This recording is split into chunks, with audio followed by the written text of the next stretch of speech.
Good morning, everybody, and welcome to Municipality of Thames Center Special Council Meeting, Monday, December 13th, 2021, at 9 a.m. And I'm going to call this meeting to order. Are there any additions to the agenda? There are no additions. Thank you. Any disclosure of pecuniary interest, Council? Seeing none, we're going to move right into our delegation. And I'd like to welcome Mr. Paul Dawson from Lord Dorchester Secondary School with a report. Good morning, Paul. Good morning, and thank you for the invitation. You're welcome. So the floor is yours. Thank you. In the last few years, we've had increasing enrollment here at Lord Dorchester Secondary School, which is a good reflection on the way that Thames Center has been administered. We're seeing more and more students that are coming to our school with greater and greater needs, not just on a spec ed sort of spectrum, but on the other side, which is a very high technical base group. With that, we've decided to try and restart our Lord Dorchester Secondary School robotics program. What that will do is offer students, both male, female, and basically kids who want to be involved in something that's not a sport and not a club. First Robotics is a very competitive robotic competition that goes on throughout Ontario and across Canada. It also has an international component where there's teams that compete from around the world at the World Finals in April. My past experience leading a robotics team at North Middlesex District High School in the municipality of North Middlesex.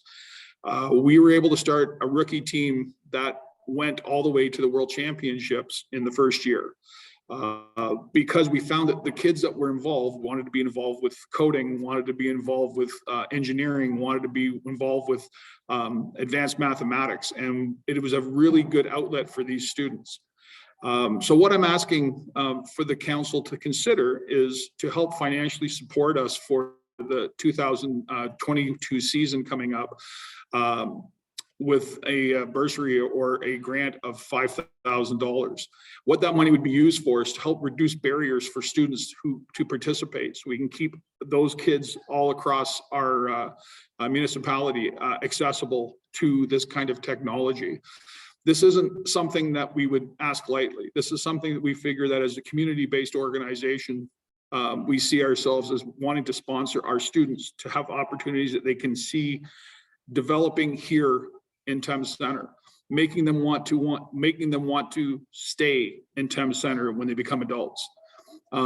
We have to teach them that we have the ability to offer them high-end executive style jobs and engineering style jobs that they don't have to leave our area to achieve.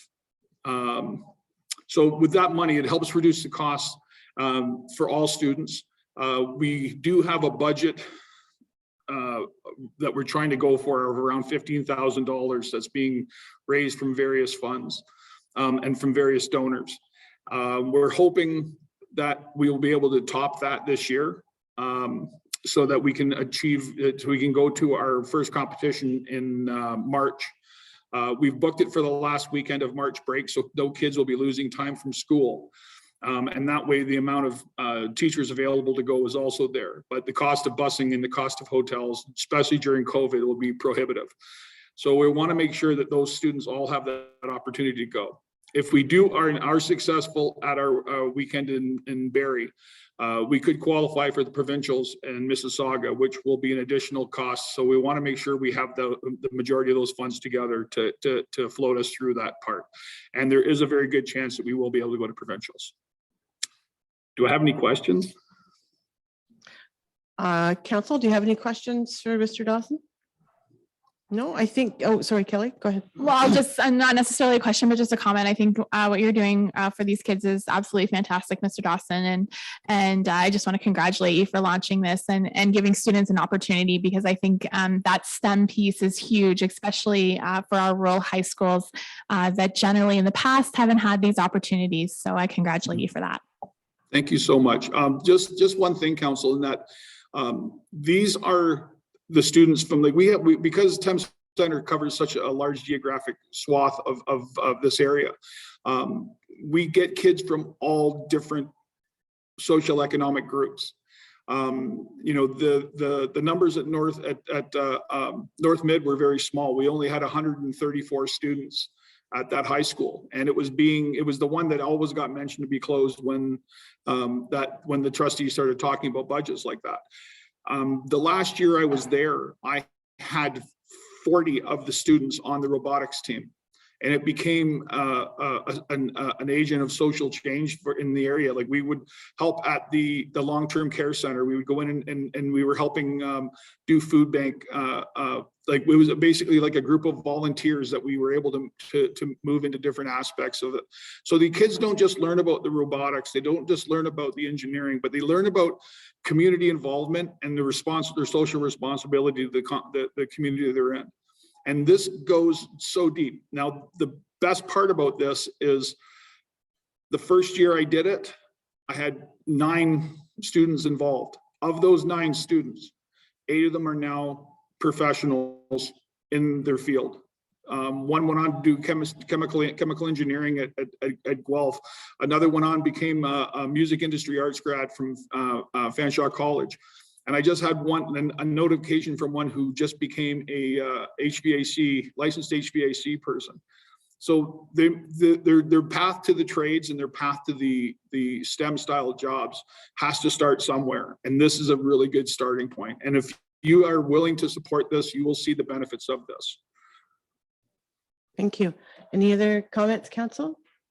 No, I just know that previously when we've had Canada Day celebrations, the Robotics Club previously had joined us a few times in the arena, and it's always a great participation. And for those kids to want to come in on July 1st when there's no school says a lot for their enthusiasm. So that's great. Thank you very much.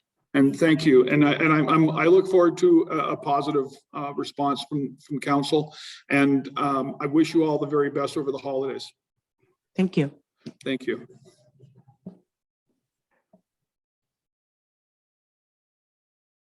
Council, we have a recommendation in front of us that the presentation be received for information purposes and that the financial record be considered during budget deliberations. Deputy Mayor Allen, seconded by Councillor Hunter.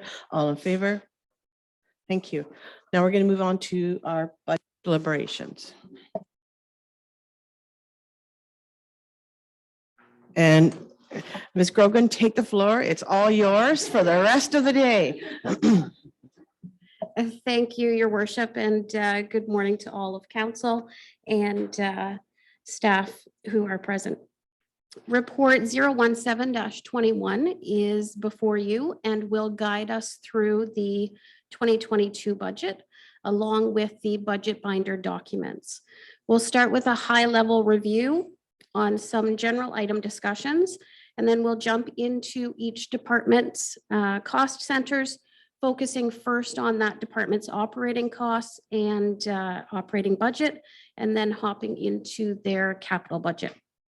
And staff will be available to answer any questions that you may have at any time during deliberations. So please feel free to ask away. Although I have read and reread the report more than a number of times, I apologize that I've noticed that there are a few typos. So as we go through the report, I will point those typographical errors out and we can correct as we go. So a 1% tax levy increase raises $108,126.43.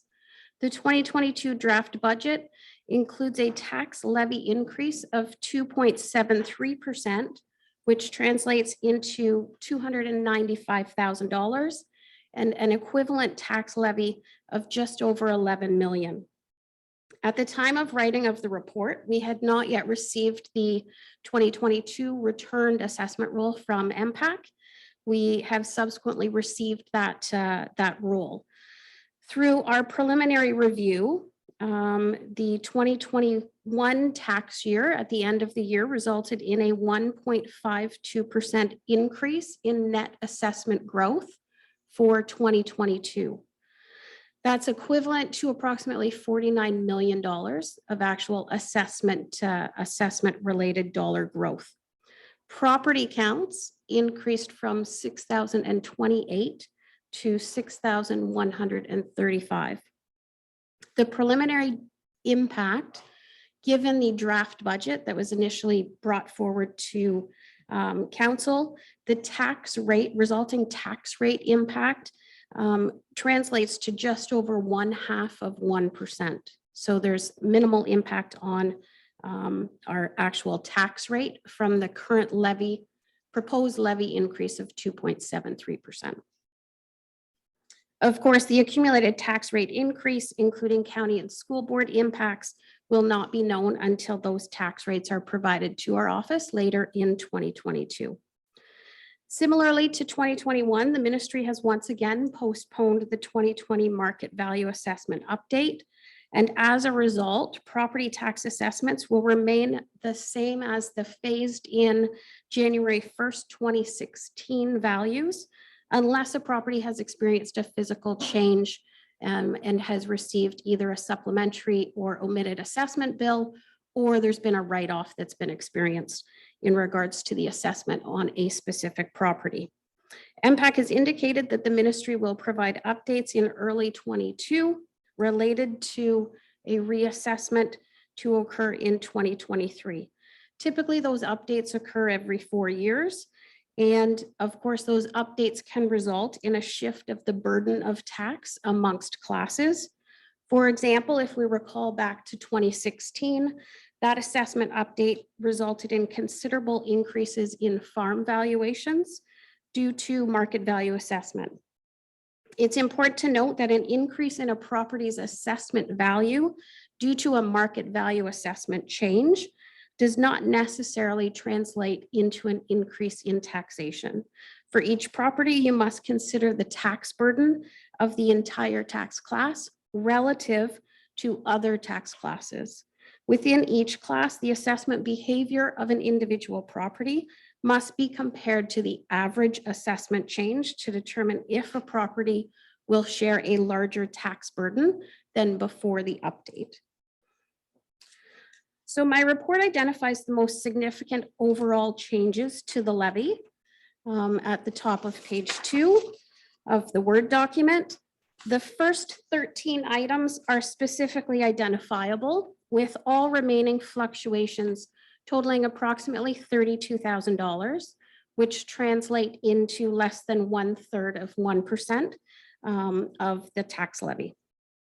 So I'll just kind of highlight some of the general assumptions that have been included in our budget document.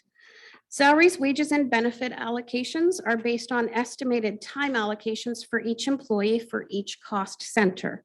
These allocations fluctuate from year to year, so you will see some departments with lower salaries and wages and benefits than previous years, and some departments with higher, depending on our experience in previous years and our anticipated time allocations for future years. The 2022 increase for salaries, wages, and benefits is approximately $235,000.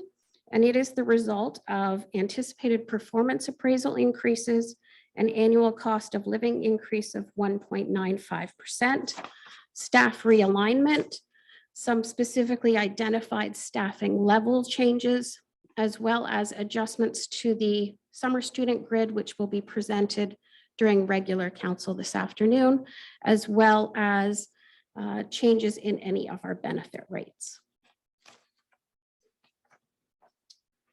So if we look at information technology allocations, those are based on the number of computers utilized by each department in a full-time equivalent calculation and further distributed by cost centers for which those computers are specifically utilized.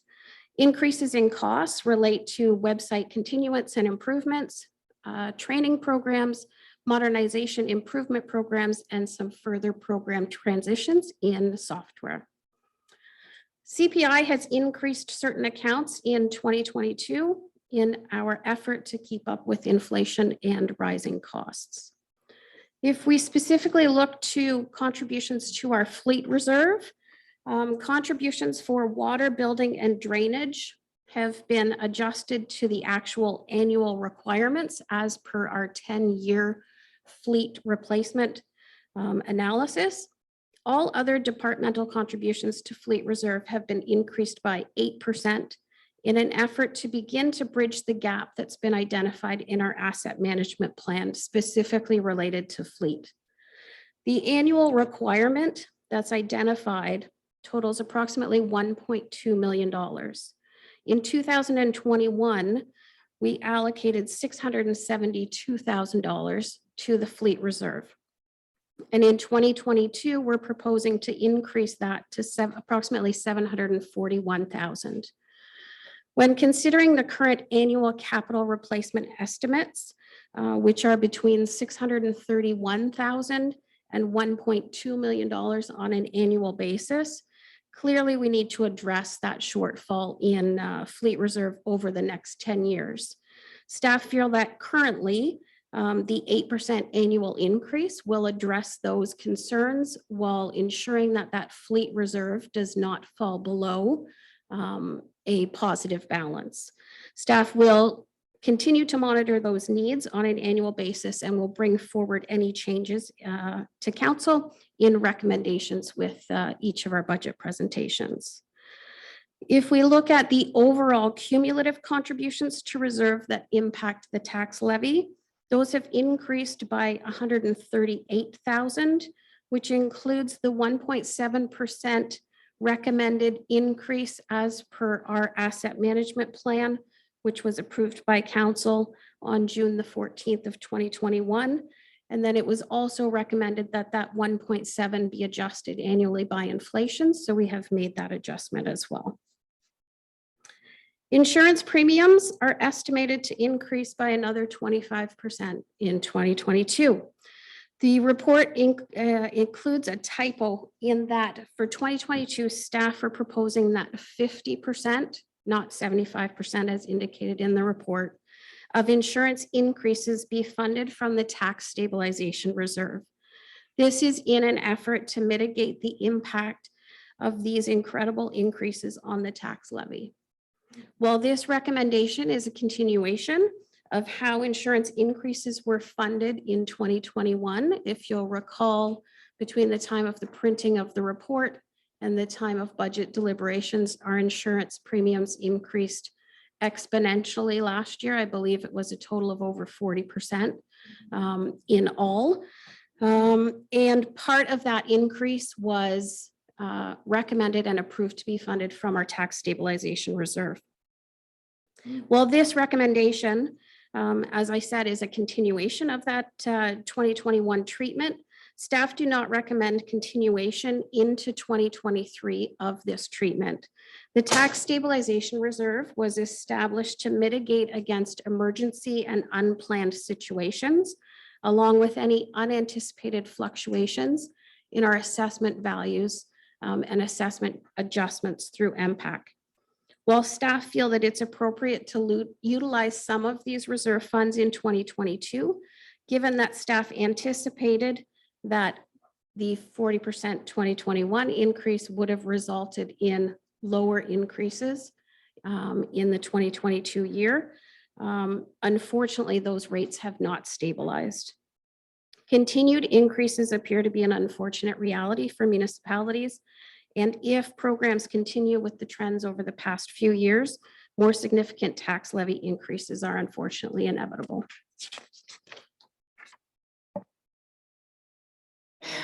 Thanks. Sorry, Kim, before you keep going, I just want to, I talked briefly with our CAO about this, but obviously I think this isn't just happening to our municipality, it's happening to municipalities across Ontario. And I know we started some advocacy last year. I know we did letter writing to ministers. And I know that other municipalities are doing the same. I know for Good Roads, we just had a letter on our agenda a couple of weeks ago from another municipality with concerns about this. But I'm just wondering where we go from here. It's a provincial election coming up. Can we continue that advocacy, that letter writing, make this a provincial election issue that municipalities can't keep going with 20–40% increases every year on our insurance? Sure. I'll jump in through your worship. Yes, we can continue with that advocacy, of course. We don't need to do anything, or council doesn't need to direct us further. We already have a resolution in that regard, so we'll just hinge off of it a little bit further. I can tell you that this municipality has taken measures in the way we handle our claims now and the way we're mitigating things as a whole. And it's working out to our success. We're coming off the heels of a couple losses that have contributed to some of our increases. However, we are talking with our neighbors, and our neighbors aren't seeing the same increases we're seeing quite, but they are still significant. So we will follow up on that and get some traction going again with this concern. Maybe just because I was able to pull it up, it was Halton Hills that wrote, and I can forward this to our CAO and council, but they're looking at a 258% increase over 5 years on their insurance. So.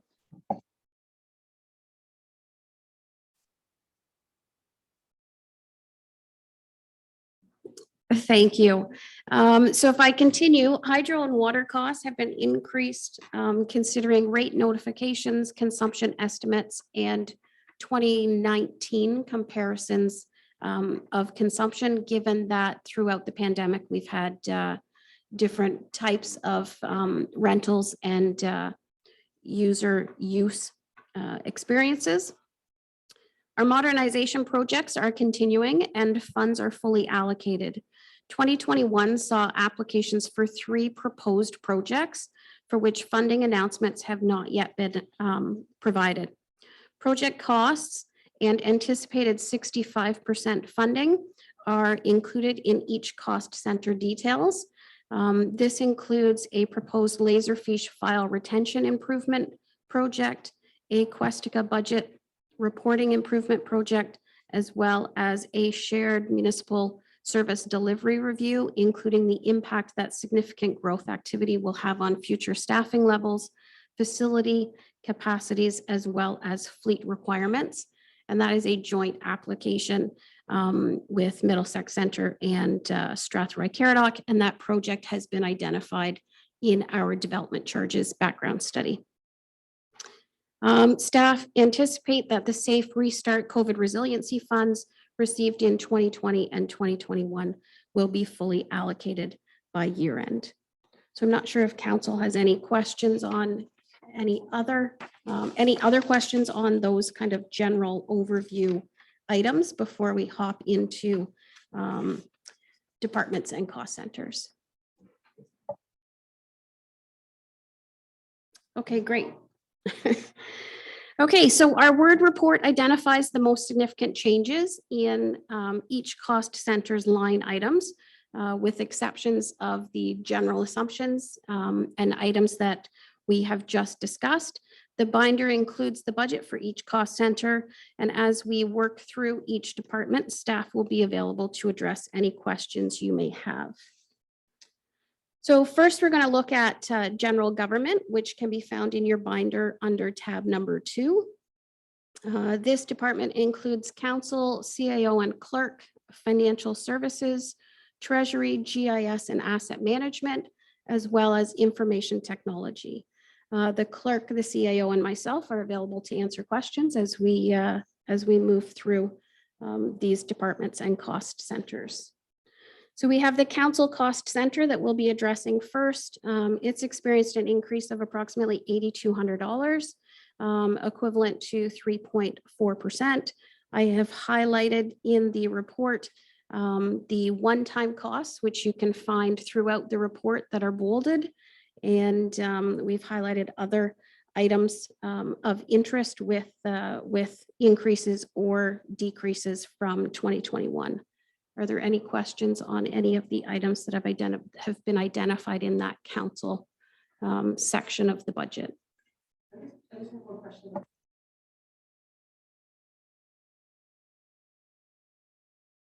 So previous year's budgets included, I can't remember exactly which category of budget, which category of benefit it was, but we've revamped our budget this year in reviewing against actual costs that were experienced in 2020 and 2021. So I'm fairly confident that the budget now is more reflective of those actual benefit experiences that we've historically had within council.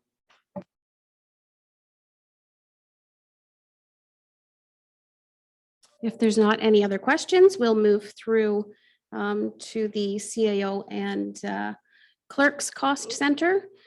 Before we move through, I'll just highlight our OMPF funding. So OMPF is the province's provision of non-restricted operating funding to municipalities. In 2022, we see an overall increase of approximately $101,000. Which translated into an increase of about $18 per household over 2021. Other local area municipalities were not fortunate to experience the same increases that we did experience.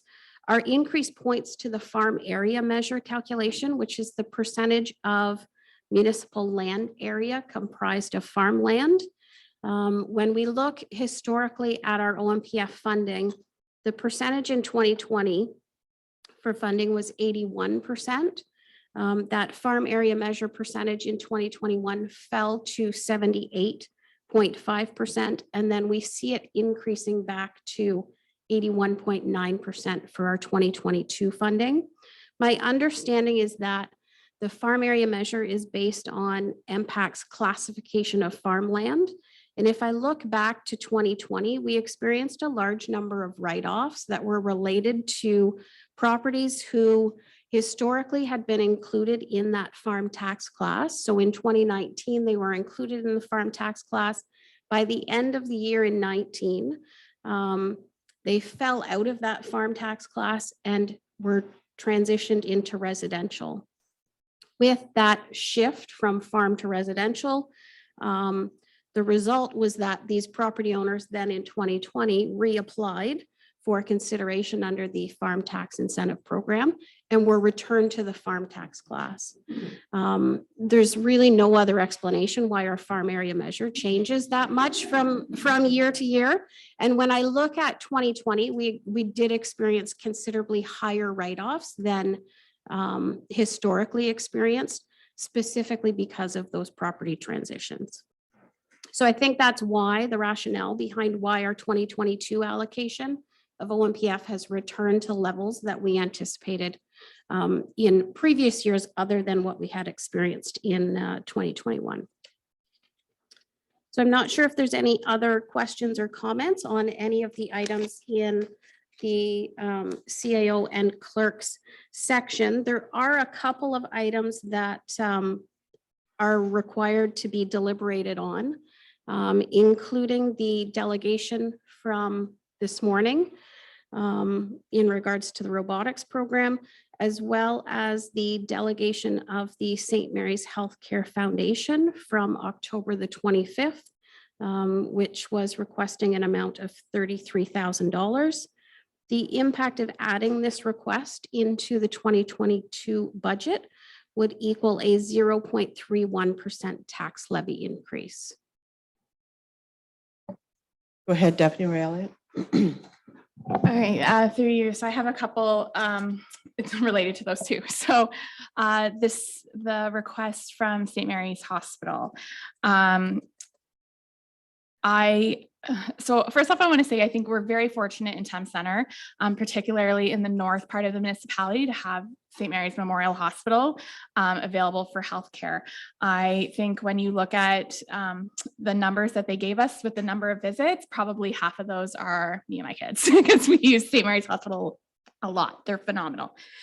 That being said, I fundamentally disagree that healthcare needs should be on the municipal tax levy. It is a provincial jurisdiction, and I think every time the municipality absorbs these downloads on jurisdictions that are not ours, we say it's okay, and the province will just continue to do it. And at the same time, I think if we have this request from St. Mary's, and if we were to put this through, then there's nothing stopping Alexandra Hospital in Ingersoll, Woodstock Hospital, Stratford Hospital. They all service residents of Thames Center. So I think supporting this is such a dangerous slope. So I think that we need to look to, and I know Graydon Smith, one of the mayors and the president of AMO, did a lot of delegations and a lot of advocacy towards supporting our small town hospitals. And I think it's important for us to support that, because I think we need to support the hospitals that we have. I just don't feel like we should be doing it financially. So I would like to put a motion on the floor. Not that we support the $33,000 request, but that Thames Center Council directs our CAO and mayor to write a letter to Minister of Health Christine Elliott and include our neighboring and local MPPs, Jeff Urick, Randy Pettipies, and Ernie Hardeman, supporting our local small hospitals that serve the residents of Thames Center, and in turn support the financial assistance to keep these hospitals viable in our communities through the province of Ontario, not limited to and including capital funding for these much needed services. And I can send that to you in an email, Tina, so you don't have to type it out. But I would put that motion on the floor. We have a motion on the floor and Councillor Hunter second. Okay, so all in favor? And I think you're right. I think the St. Mary's Healthcare Foundation is certainly a worthwhile cause. And it's just unfortunate that it's really a blurred line there between the province and the municipalities. And, I think those are kind of things that if people realized that lived in the north end of Thames Center would want to contribute privately if there was that type of funding available, because I know that's how I like to do my donations too. So if people know, then maybe people will help them out. But I don't think that's, as you say, it's a slippery slope. Okay, and then do you want to discuss the high school now, or do you want to do that later? Yeah, okay. Council's thoughts on that? I would put a motion forward that we support this initiative. I think it's a great opportunity for these kids to get into this and serve back into the community as well. Yeah, and I think it's very relevant in a rural area like this, because the push to more and more is to use computers, optimization in agriculture. So I think it's a really good fit for us. So yeah. I'll second that. Second it. Okay, all in favor? Yep. Is that a $5,000 financial request? Yes. Yep. Yep. Okay, so carried.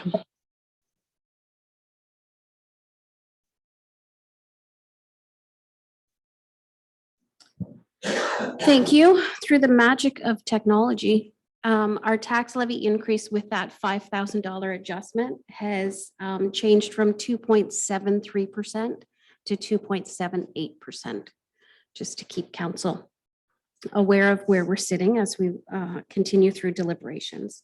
So are there any other questions on any of the items in the clerks and CAO cost center? Okay, if not, we'll move through to financial services. So financial services includes treasury, GIS, financial services, asset management, as well as information technology. I will start and speak to our information technology budget. The budget nets to zero as all costs are allocated to departments using full-time equivalent numbers of computers as a share of the total number of computers within the municipality. Net allocations to departments have increased by approximately 14,800. The report includes ongoing projects as well as new projects with funding sources. And I'd just like to take a minute to highlight the projects that are continuing and proposed. So we're continuing with the My Civic app program. We have the continuation of the Office 365 transition. We are continuing to work through the citywide work management software implementation. We are requesting additional programming for our Questica budget software enhancements, which is being coordinated through the County of Middlesex. There's a proposed Laserfish file retention project with potential funding of 65% through the Municipal Efficiencies Program. And then we also have a Human Capital Management and Payroll Initiative, which is a joint lower tier and county program that's being coordinated by the county.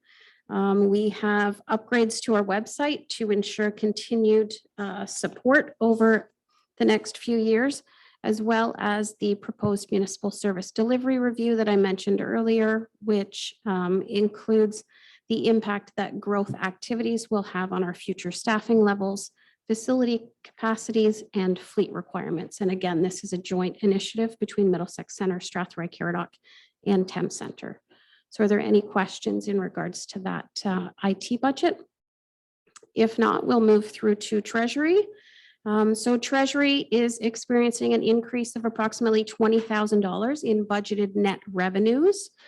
We have made adjustments to the subs and supplementaries, omits, and write-offs that are received through MPAC assessment adjustments on an annual basis. We've looked at our 5-year historical average, and we've changed those allocations. So we are recognizing a net revenue of approximately $65,000. Payments in lieu of taxes have increased based on rates provided for 2022. And we have combined our penalty and interest on taxes together to a combined total of $195,000, which is based on 2021 actuals. Are there any questions on any of the items included in Treasury? If not, we'll move through GIS and asset management, which is our last category, has experienced a slight decrease in budgeted net costs. And there's really nothing to note in significant change to that cost center. So then now is the part of the program where we're going to do a little flipping through our binders. So at the end of each department's operating budget, we will flip to their capital budget and discuss capital items. So I will ask you to flip through to tab 12 in our binders. Capital projects that are included in the 2022 draft budget total $11,802,577. These are split between projects that relate to rehabilitation and replacement of existing assets and those related to growth. In addition, outstanding prior year's projects requiring completion total approximately $4.3 million. The majority of Thames Center's capital projects are funded through reserves and development charges. Reserve continuity and development charge continuity schedules can be found on tab 13 and tab 14 of the 2022 budget package respectively. In addition, we receive federal gas tax funds, which have been renamed, I believe, the Canadian Community Benefit Program in 2021. Historically, these funds have been utilized towards eligible transportation capital projects. Staff recommended 2022 gas tax projects are included in the 2022 draft capital budget.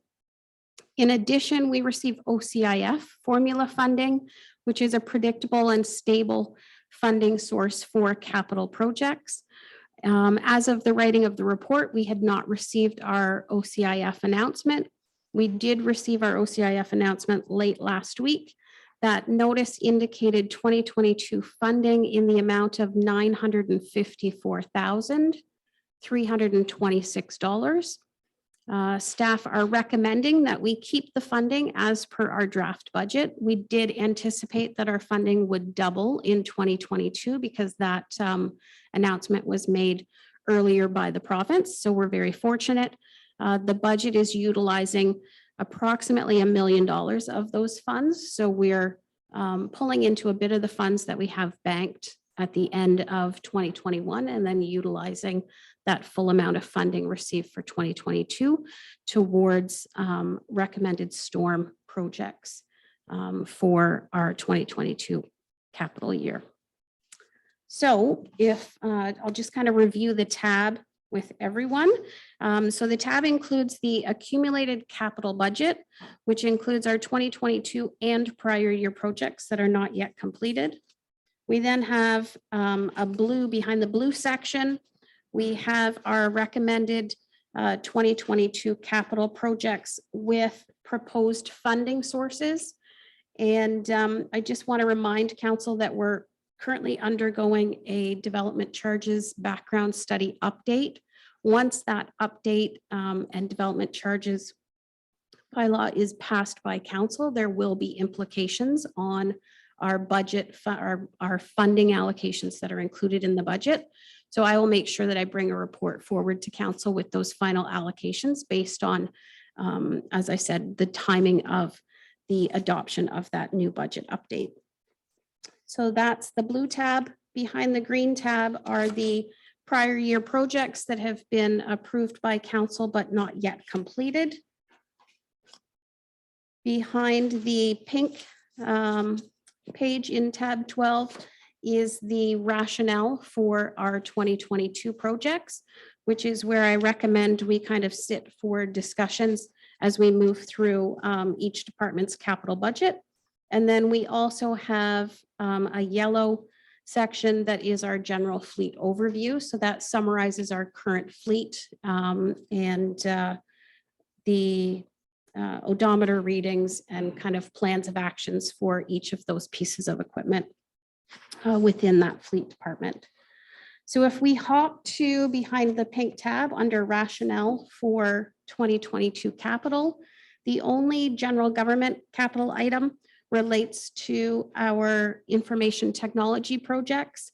So these are projects that are as determined by county IT and recommended for improvement, replacement, rehabilitation in 2022. The annual hardware program includes replacement of 19 laptops or workstations in 2022, which is considerably higher than our typical annual replacement, just due to the timing of the original purchases of those pieces of equipment. We've also included a new laptop and device for a proposed new full-time building inspector. We've included equipment for a part-time rec admin staff, the pool, some ops center firewall switches, phone line items at Thorndale Community Center, and recabling of the municipal office. Are there any questions on any of those items that are included? Great. Okay, so we're going to flip back into tab number 3, which is our protective services. I'm not sure if anyone has seen Chief Armstrong. Oh,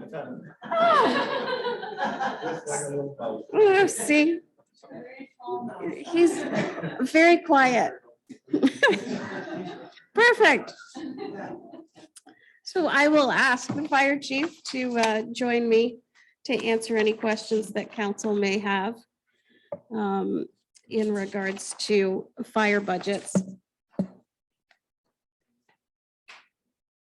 So protective services includes emergency services, which incorporates our Dorchester Fire, Thorndale Fire, Police Services Board, our OPP budget, crossing guard budget, and general information on fluctuations and one-time costs has been included in the document. So I'm not sure if there's any questions specific to Dorchester Fire that you would like to ask at this time.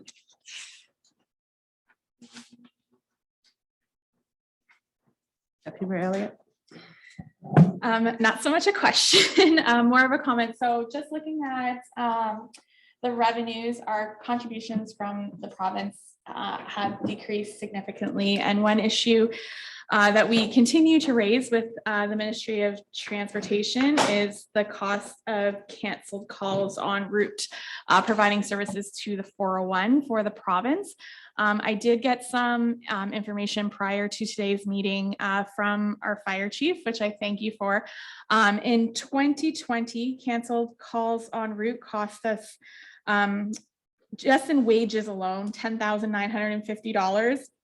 In 2021, those costs increased to $14,300, which included, I believe it was 16 canceled on-call routes that we had in 2021 as of November 30th. So that didn't include the month of December.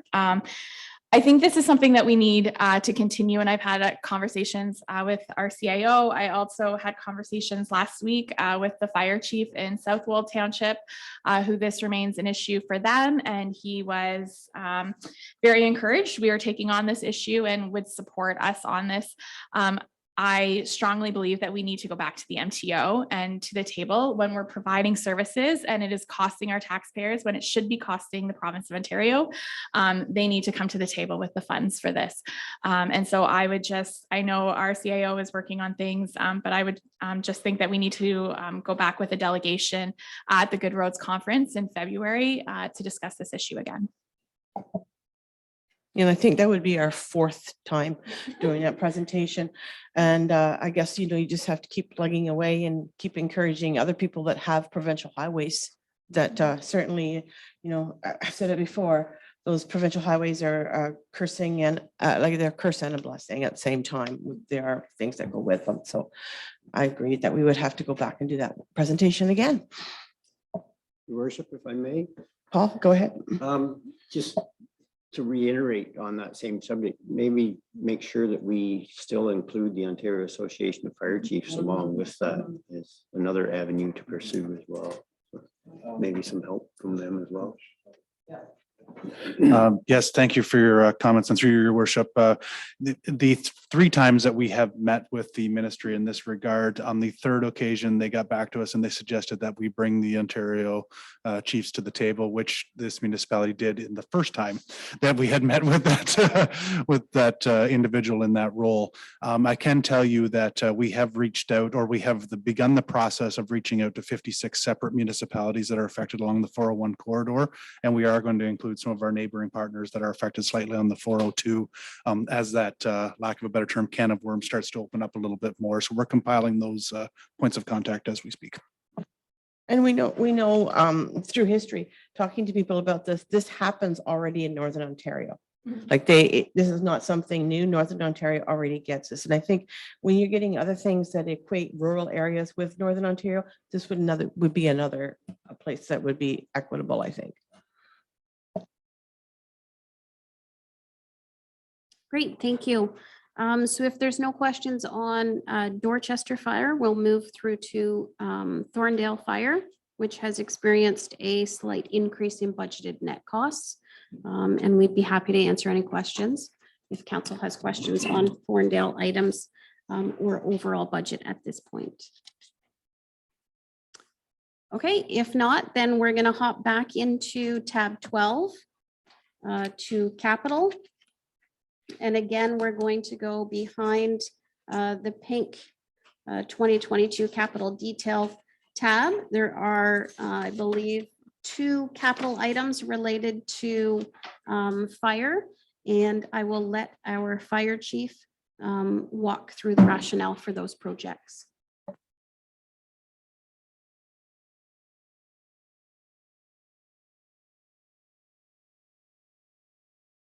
Accused of not being loud now.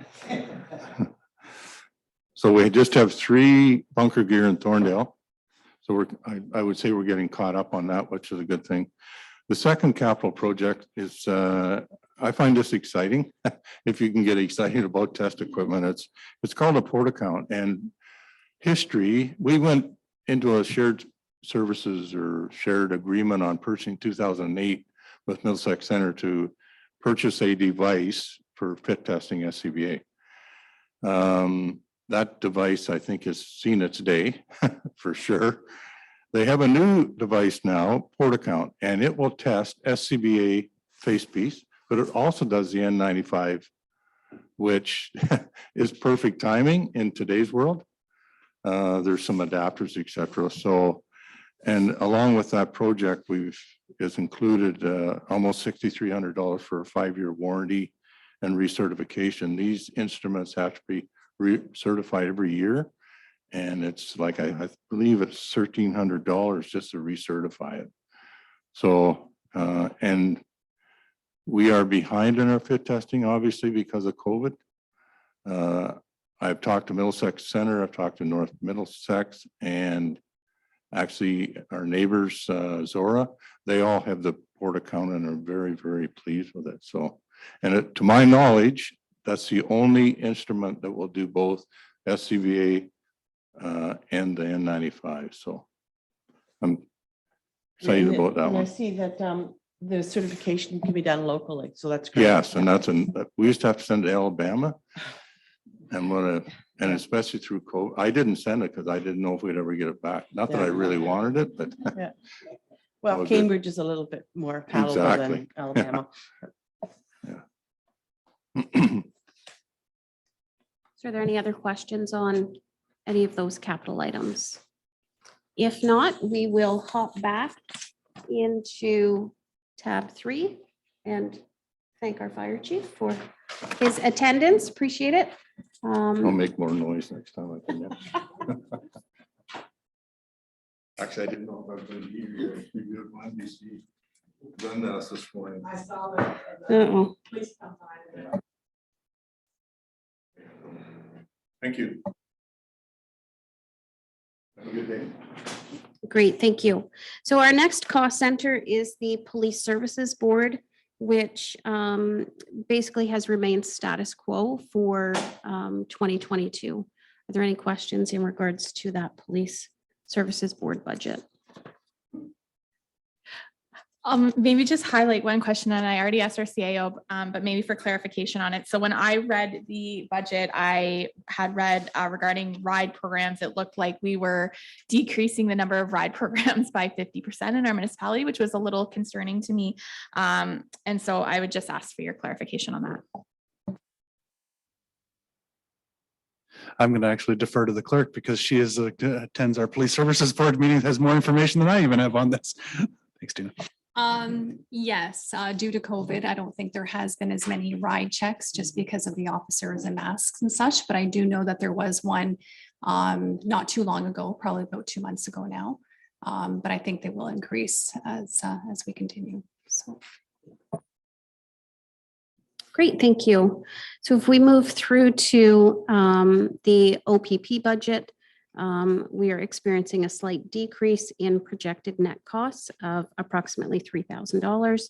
Not sure if there's any questions in regards to any items that are included in that OPP budget.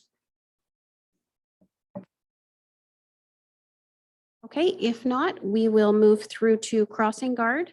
So our Crossing Guard cost center has experienced a slight decrease. That is the direct result of the transition of staff and just changes in positions on the pay grid from experienced staff to recently retained staff. I believe we've retained after. In the new year, there will be a new crossing guard that will take care of the morning and afternoon shift. Excellent, that's good to hear.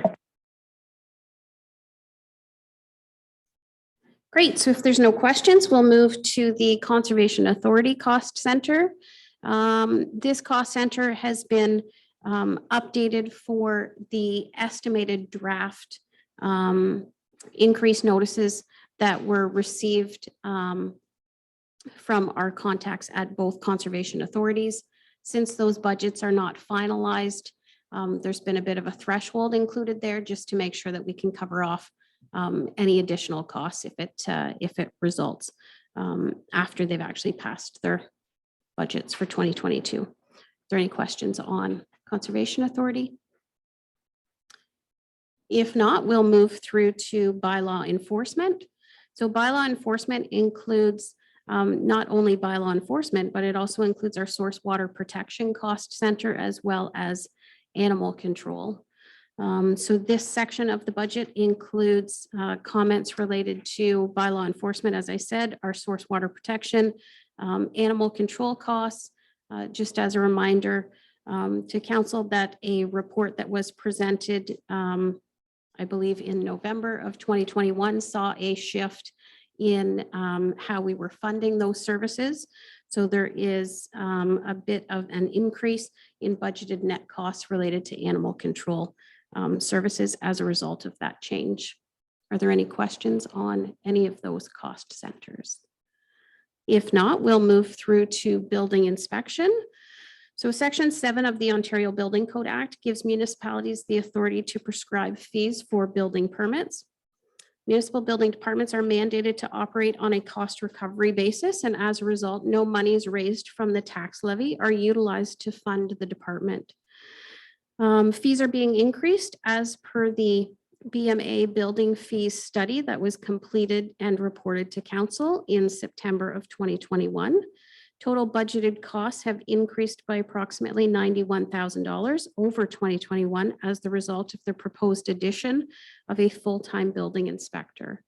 Are there any questions that council may have in regards to the building inspection cost center?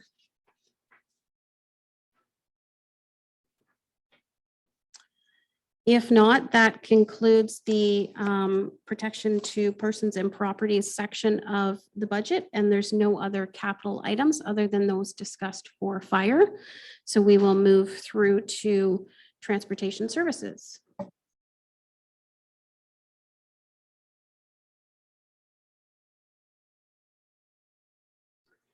So the transportation services budget includes a large number of cost centers.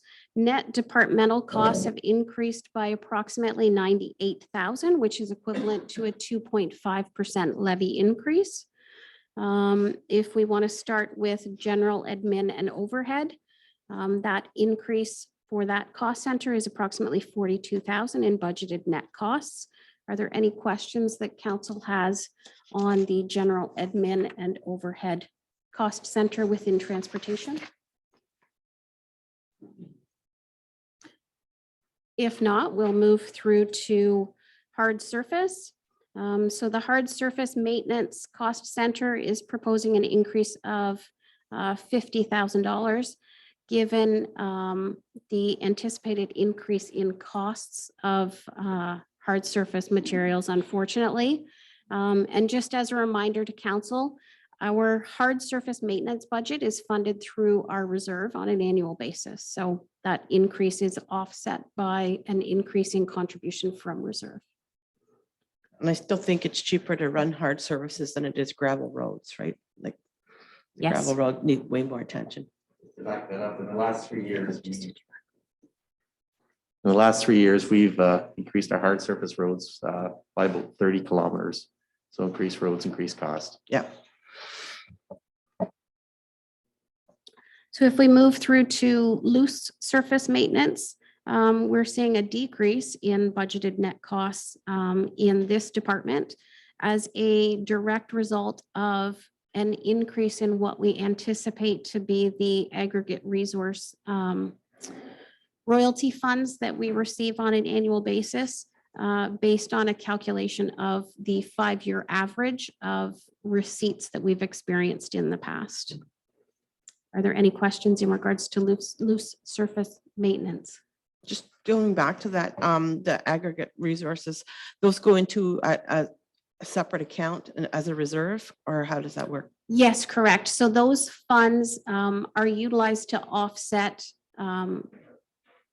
wear and tear on our roads as a result of the aggregate being pulled from the municipality.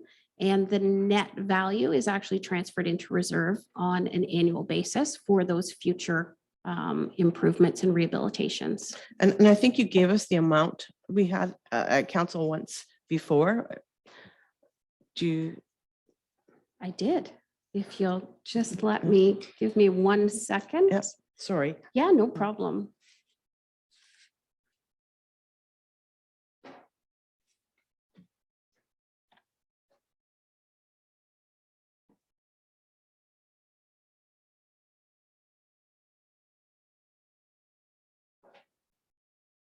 That's not the right one. I'll get back to you on that one. Yeah, I just remember it being quite a significant amount of money. Yes, it So is. it's just- Absolutely. It's good to know that we have that backup for that. So thank you. Counselor Hunter? Just a question to the treasurer, your worship. The gravel royalties, that comes from the gravel companies through the province to us?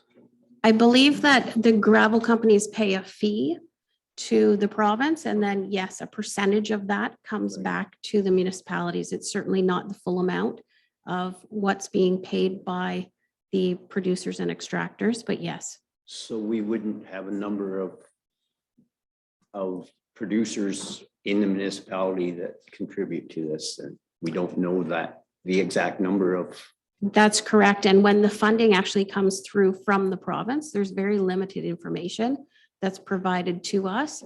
We receive the 2021 royalty funds aren't actually, they won't be received until probably September or October of 2022. So there's a slight delay in the receipt of those funds as well. So at year end, we're always trying to estimate what we anticipate those costs will be, and anything over and above what we budget, which is typically quite conservative from a budget standpoint. Anything over and above goes directly into reserve as well. Thank you. Yeah, I think last year we had a pleasant.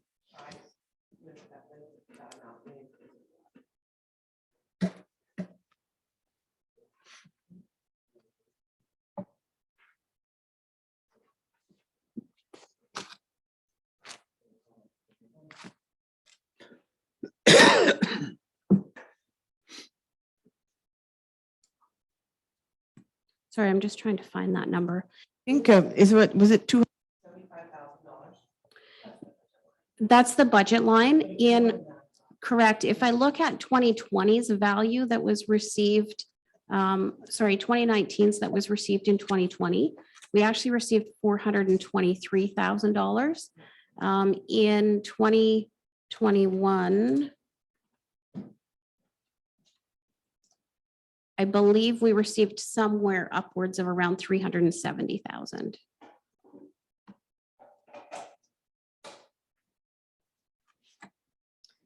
Okay, so if we move through to bridges and culverts, we're experiencing an increase of approximately $10,000 in budgeted net costs. And we'd be happy to answer any questions if council has any questions in regards to that cost center. If there's no questions on bridges and culverts, we'll now move through winter maintenance, which includes a number of cost centers. Those cost centers with any significant changes have been included in the report. So I'm not sure if there's any winter maintenance questions from council. If not, we'll move through to streetlights. Streetlights is experiencing an increase of approximately $3,700 in net costs. Streetlights include Dorchester streetlights, Thorndale streetlights, as well as streetlights in our smaller hamlet areas as well. The significant portion of those increases relates to just increasing hydro costs as well as maintenance on those items as well.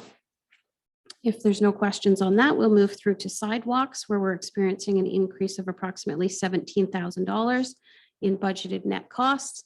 This increase is a direct reflection of the recommendations that have come out of the Street Scan 2021 condition assessment project that was funded through the Federation of Canadian Municipalities Municipal Asset Management Program Fund.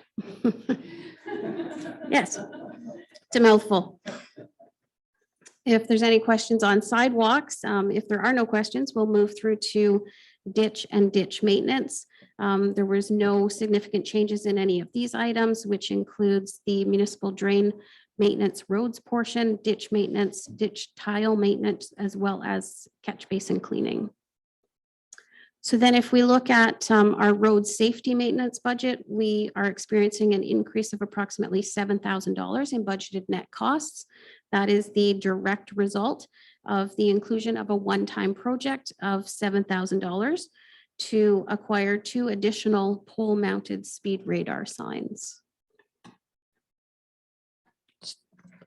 Just a comment about that. I think the pole mounted, well, any of the speed radar signs are making a big difference when you can see people ahead of you seeing the numbers and slow down. So I think, it's an excellent thing that we invest in, and I think it's well appreciated by the hamlets that are have them in them. So yeah, it's a good project.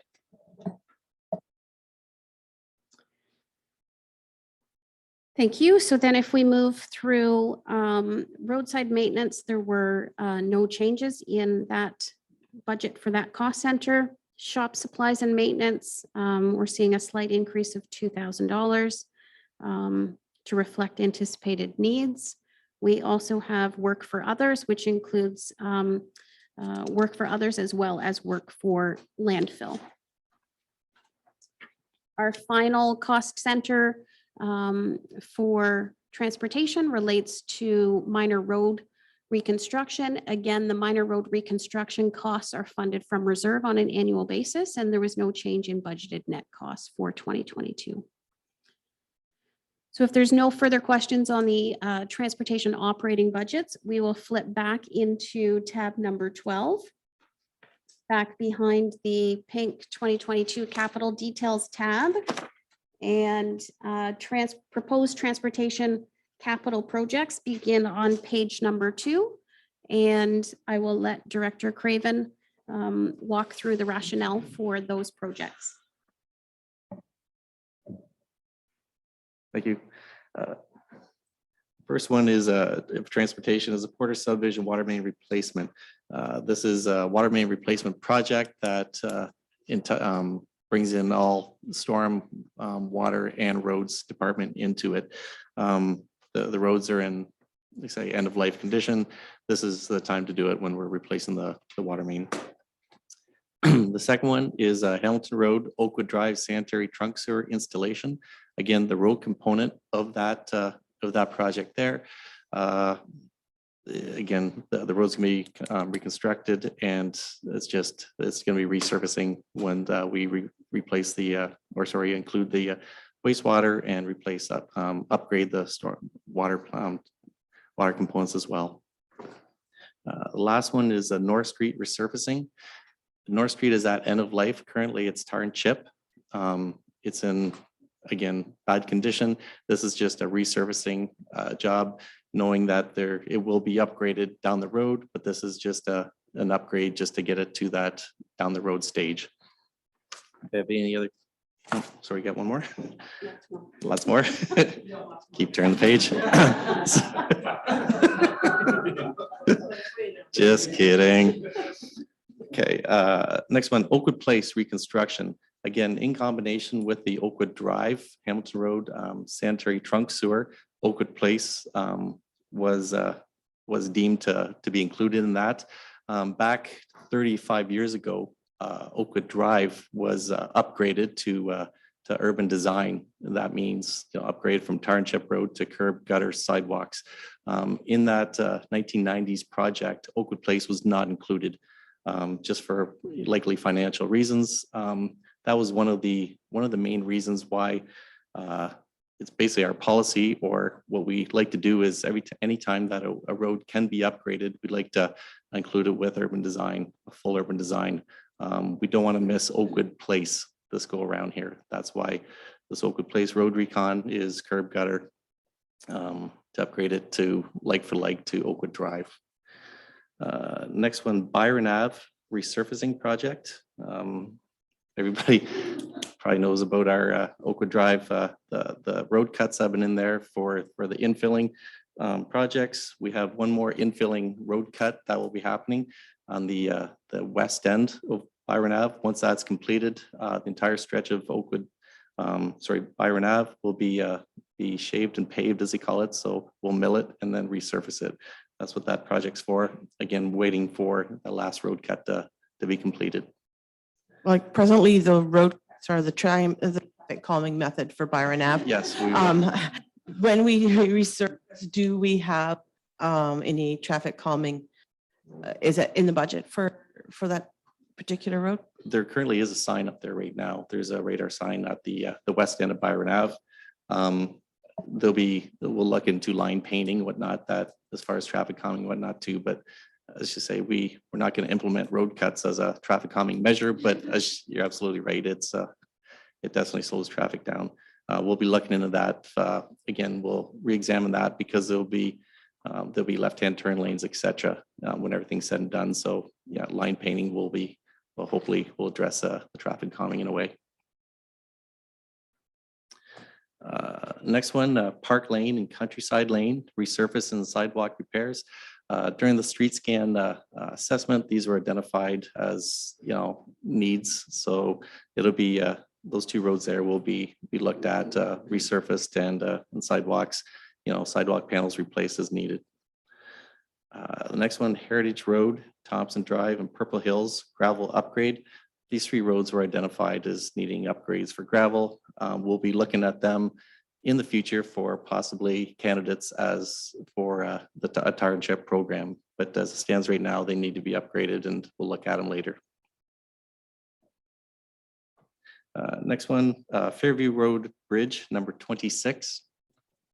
Repairs, rehabilitation.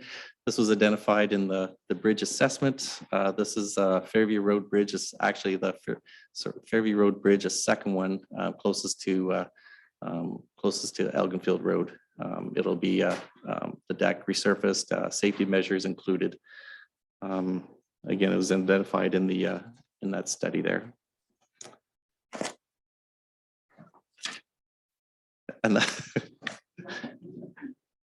that's all I have. Is there any other questions I can try to help to answer? Well, I see Crampton's not in there, so I don't have any more questions.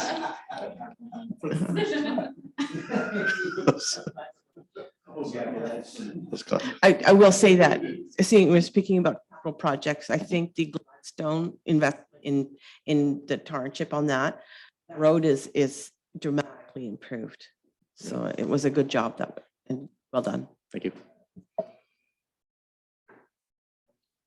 Perfect. So we will transition back into the body of the binder. I believe we're now into tab number 5, which is fleet services. This department includes all fleet across the municipality. There's an increase of approximately $3,900 in budgeted net costs. Of note, our insurance premium has increased by approximately $22,000. Of that, I'm proposing that $11,000 be funded through the tax stabilization reserve to offset the impact of that considerable increase. And the report also includes 3 one-time projects that are anticipated on 3 of our vehicles. And if there's any questions on fleet, we'd be happy to answer those questions. Otherwise, we can hop back to tab 12 behind the pink 2022 capital section. And Director Craven can walk us through our proposed capital fleet replacements and new items. Thank you.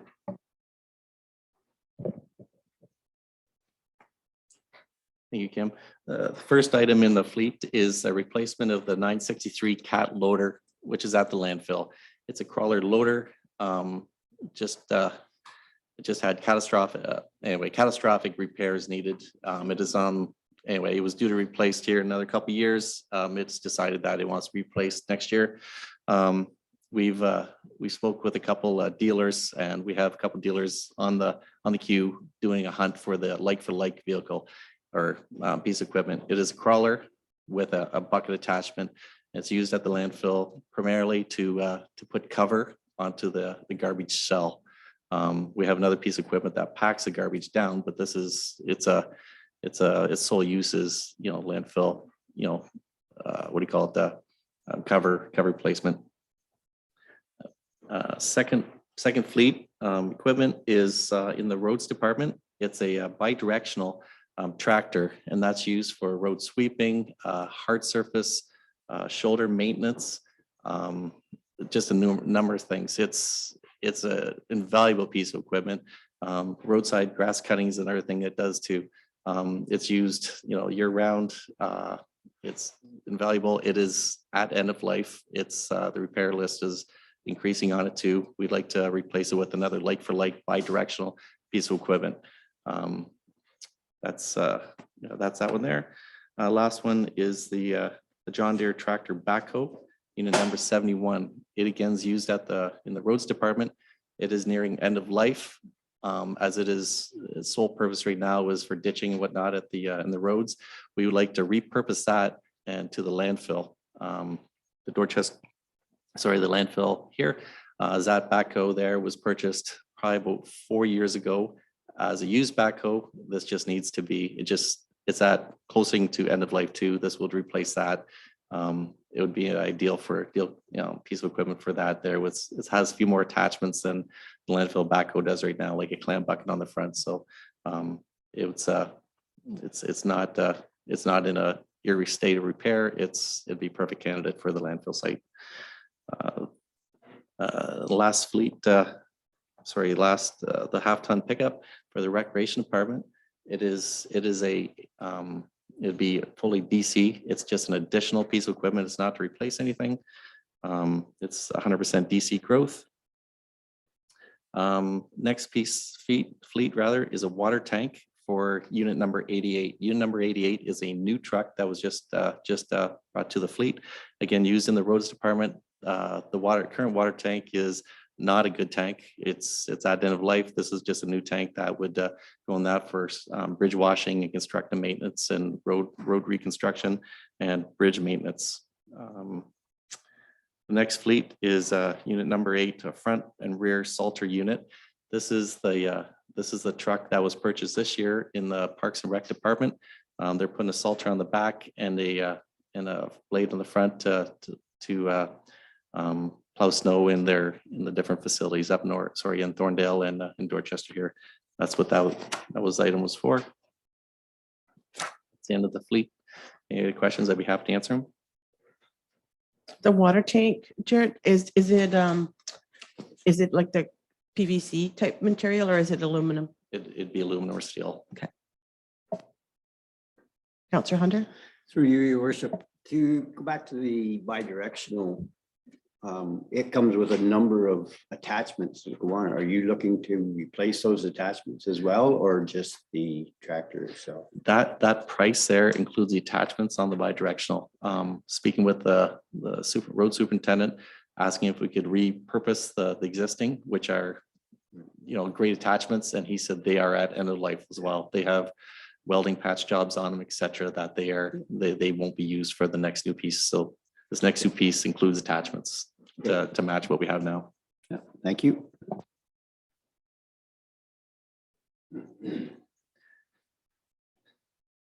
Great, thank you.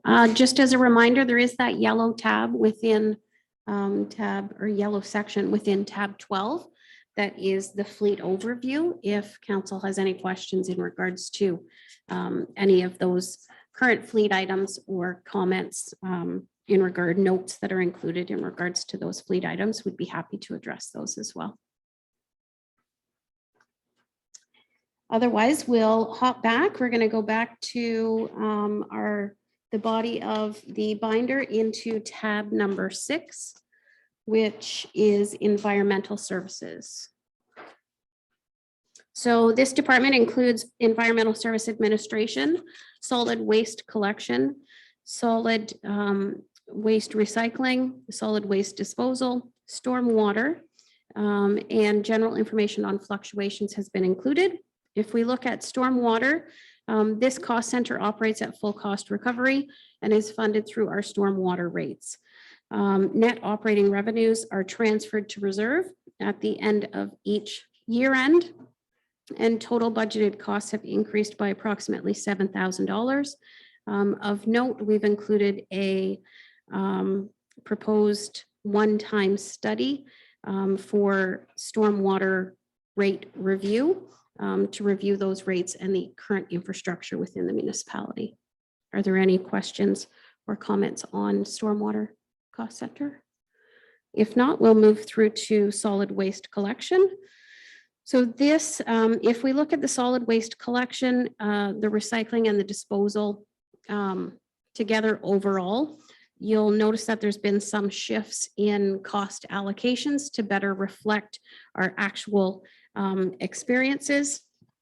So if we look at solid waste, we'll note that there's a decrease of approximately $56,000 in budgeted net revenues.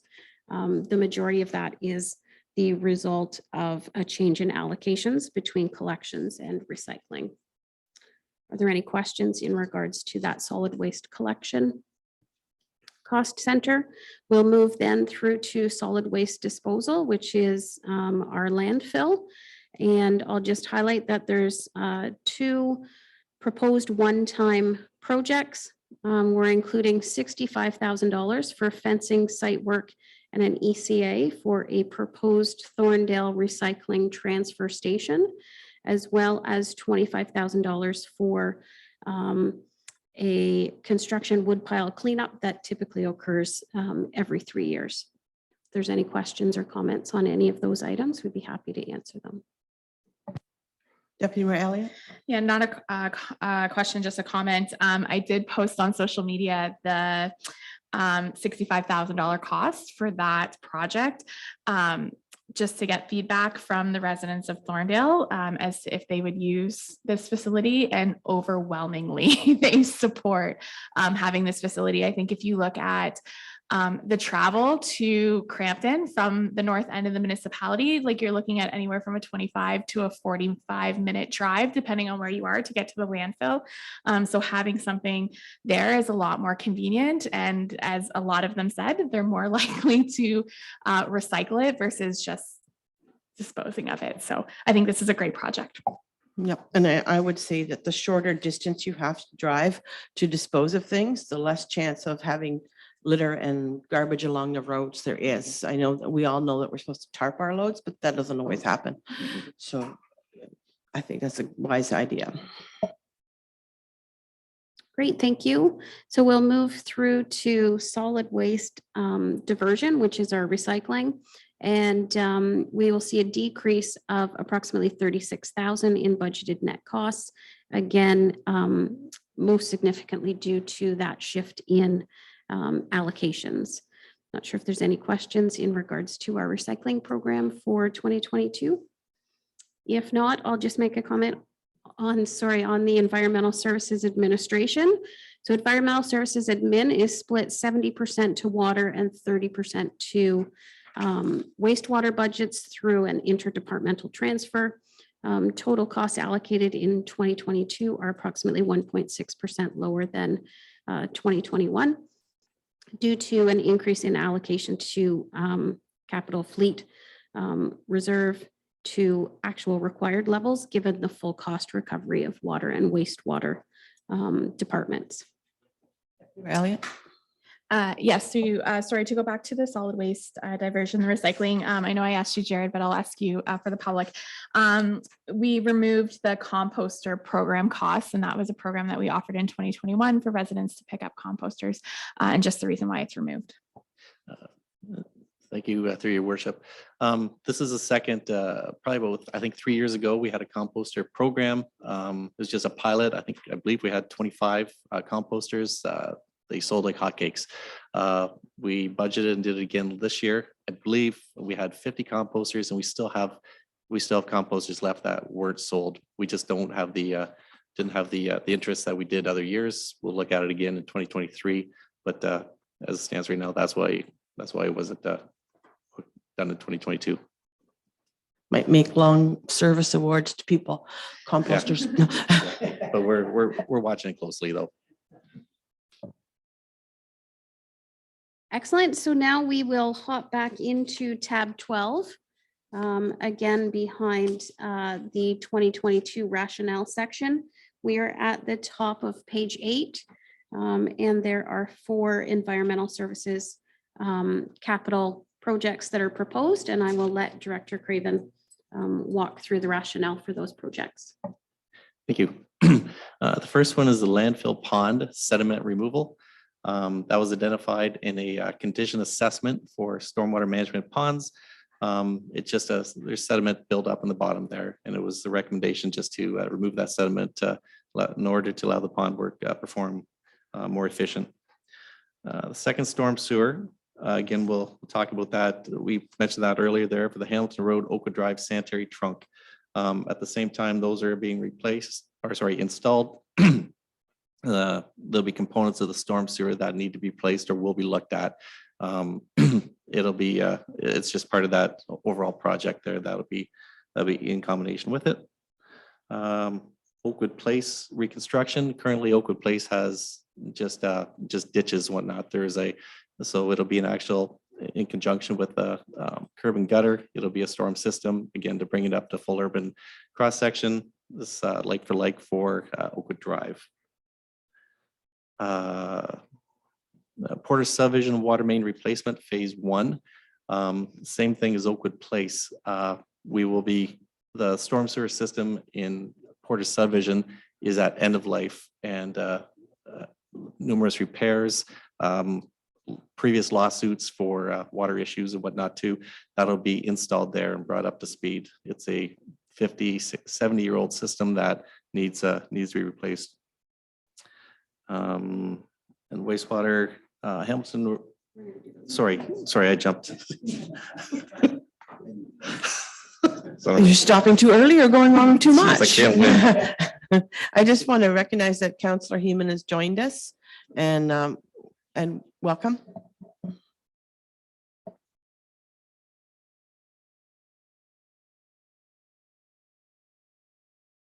Carry on, Kim. Okay, thank you. We're going to hop back into, move through to tab number 7, which is our wastewater services tab. So this department includes our wastewater administration, the Catherine Street treatment plant, the Dorchester treatment plant, Thorndale treatment plant. Wastewater systems utilize full cost accounting, wherein municipalities must ensure that sufficient revenues are generated to cover the cost of system services, including operation, maintenance, administration, capital investments, rehabilitation, and replacement of assets. At the end of each year, the departmental surplus or deficit is transferred to or from reserve. Wastewater rates for 2022 were set in accordance with the 2020 water and wastewater rate study that was approved by council. So if we look at wastewater administration, we are experiencing an increase of approximately $81,000 in budgeted net revenues, primarily as the result of debt funded from rates in regards to the pumping station, force main, gravity feed sewer, and wastewater treatment plant expansion project that were completed in 2021. Are there any questions in regards to that wastewater administration section of the budget? If not, we'll move through to Dorchester wastewater treatment plant. This cost center is experiencing an increase of approximately $52,000. Primarily, those are due to one-time proposed costs, $10,000 towards a new computer hard drive to operate the SCADA system there, as well as one-time costs of $30,000, which are a reflection of the Aqua 10-year repair and maintenance recommended schedule. If there are no questions on that cost center, we'll move through to Dorchester sludge removal and pumping. This cost center has a slight decrease of approximately $1,000. There's nothing really otherwise noted. Catherine Street wastewater treatment plant, again, a very small increase in budgeted net costs with nothing to note. The Thorndale wastewater treatment plant, we're experiencing a proposed increase of approximately $12,000. This again relates to one-time costs of $10,000 towards equipment for SCADA upgrades, as well as those Aqua 10-year repair and maintenance schedule recommendations, which amount to approximately $25,000. The Thorndale sludge removal and pumping, there were no changes. And wastewater collection, we've experienced a proposed increase of approximately 16,500 as the result of the inclusion of hydro costs related to pumping station 1 and pumping station 3. Are there any questions in regards to any of those line items? Okay, we're going to flip back into tab 12.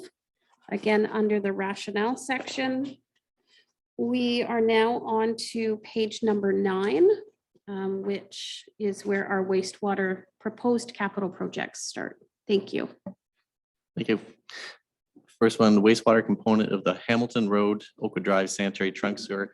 Again, the driving force is the River Heights School next door to us here. This trunk sewer will service that school across Hamilton Road to Oakwood Drive, south on Oakwood to connect to the existing sanitary sewers on the corner of Byron Ave and Oakwood Drive. This is that component here. We'll be connecting homes or properties along that stretch there. The next one is Oakwood Place construction. Same thing. Install a sanitary sewer on Oakwood Place to pick up that again to complement the full urban design of Oakwood Place to match Oakwood Drive. That's it for wastewater.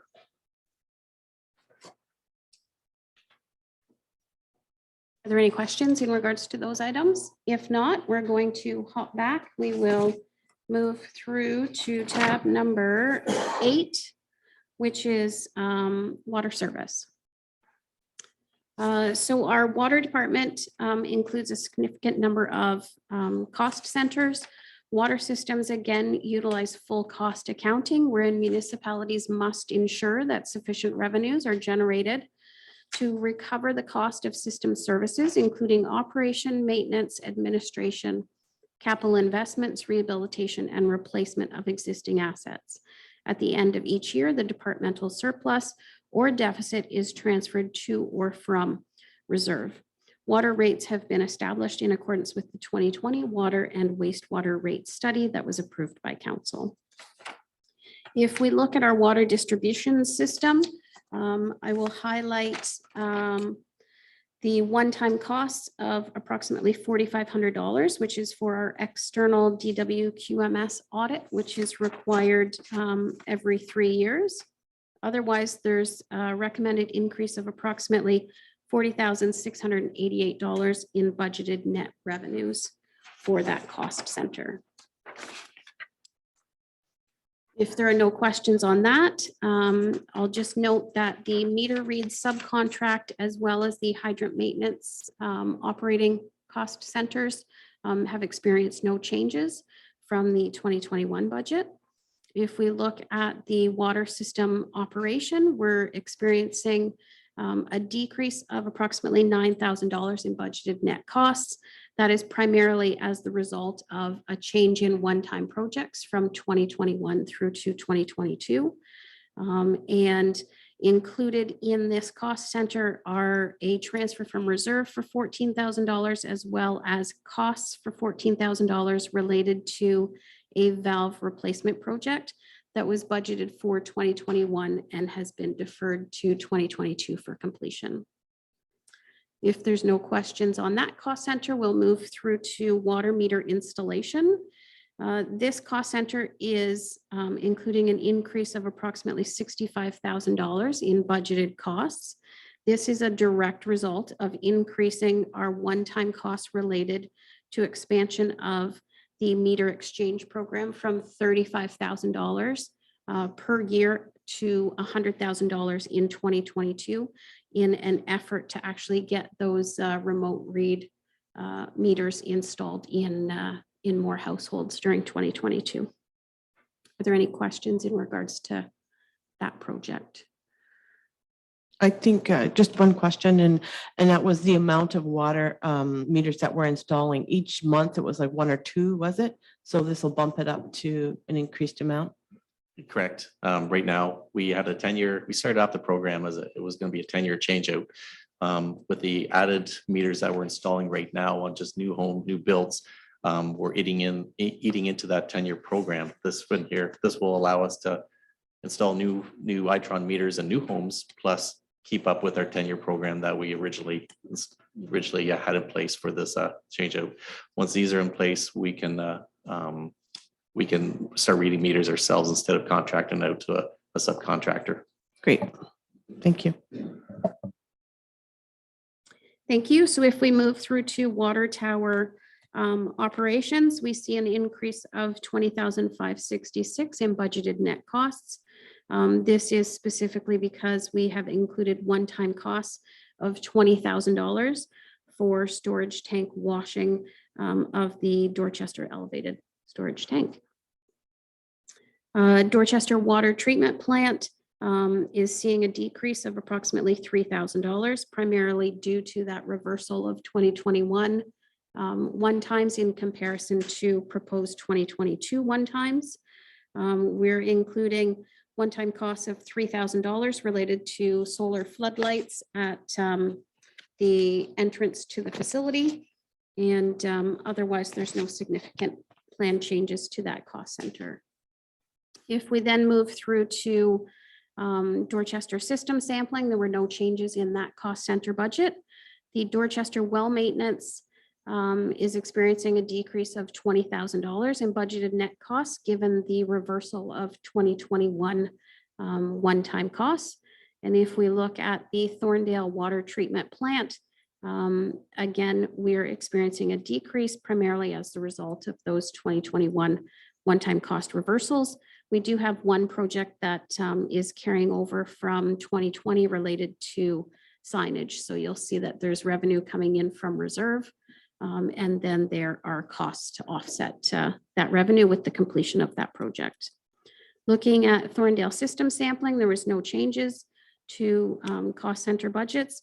And looking at the Thorndale well maintenance, again, it's experiencing a decrease of approximately $4,500 because of the reversal of those 2021 one-time cost projects. And if there's no questions in regards to any of the water cost centers, we'll actually flip back to tab number 12. And I believe we're on page 10 to actually discuss the rationale for the proposed water projects for capital. Thank you. The first one is the Hamilton Road, Oakwood Drive, sanitary trunk sewer installation. The water component of this, the sanitary trunk sewer is going down usually the middle of the road. When it goes down the middle of the road, the water services will usually be torn out. This is an opportunity time to replace that old copper service line upgraded with a plastic or an IPEX service line. That's just a small component there. We wouldn't replace it unless the sanitary is going through. So that's the water component right there. The next one is the Oakwood Place reconstruction.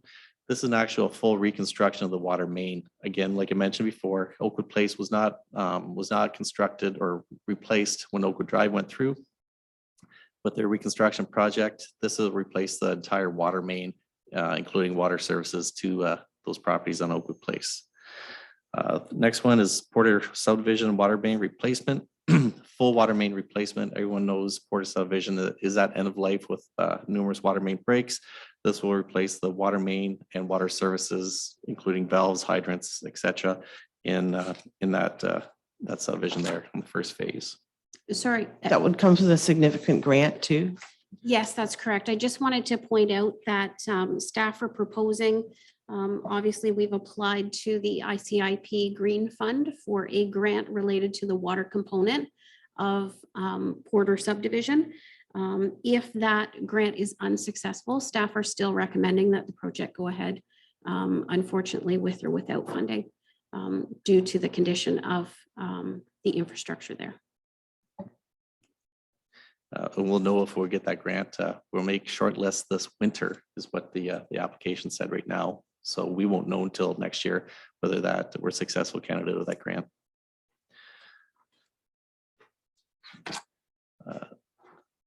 Next capital list is the Dorchester water treatment baffle replacement. This is inside the reservoir number 1. There's baffles or curtains, as they call them, inside for mixing into so mixing with the water inside. Those need replacing. upper portion of that is just to upgrade those. There'll be a subcontractor come in to replace those. They were budgeted back in 2020. Because of COVID, we didn't allow subcontractors to come in, so that it's been kind of pushed back to 2022 for replacement then. Next one is Thorndale well number 2 pump. This is, we increased the permit to take water in Thorndale to meet future demand. Currently, we have a 7.5 horse pump in that well number 2. It just needs to be upgraded to a larger pump.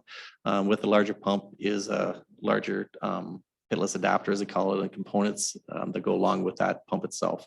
It was originally budgeted at $4,500. As Kim mentioned, the construction, the installation plus different components, the bill is probably closer to $45,000. So anyway, that's what that is too. The next one, water main Palambello for the boardwalk subdivision. This is just the upsizing cost for the water main along. In other words, Palambello is the boardwalk way or boardwalk street. The water main goes from Dorchester Road to Mill Road. It's just an upsizing cost. Increase it up to 300 mil. That's the last water capital project. Have any other questions? I'd happy to answer them.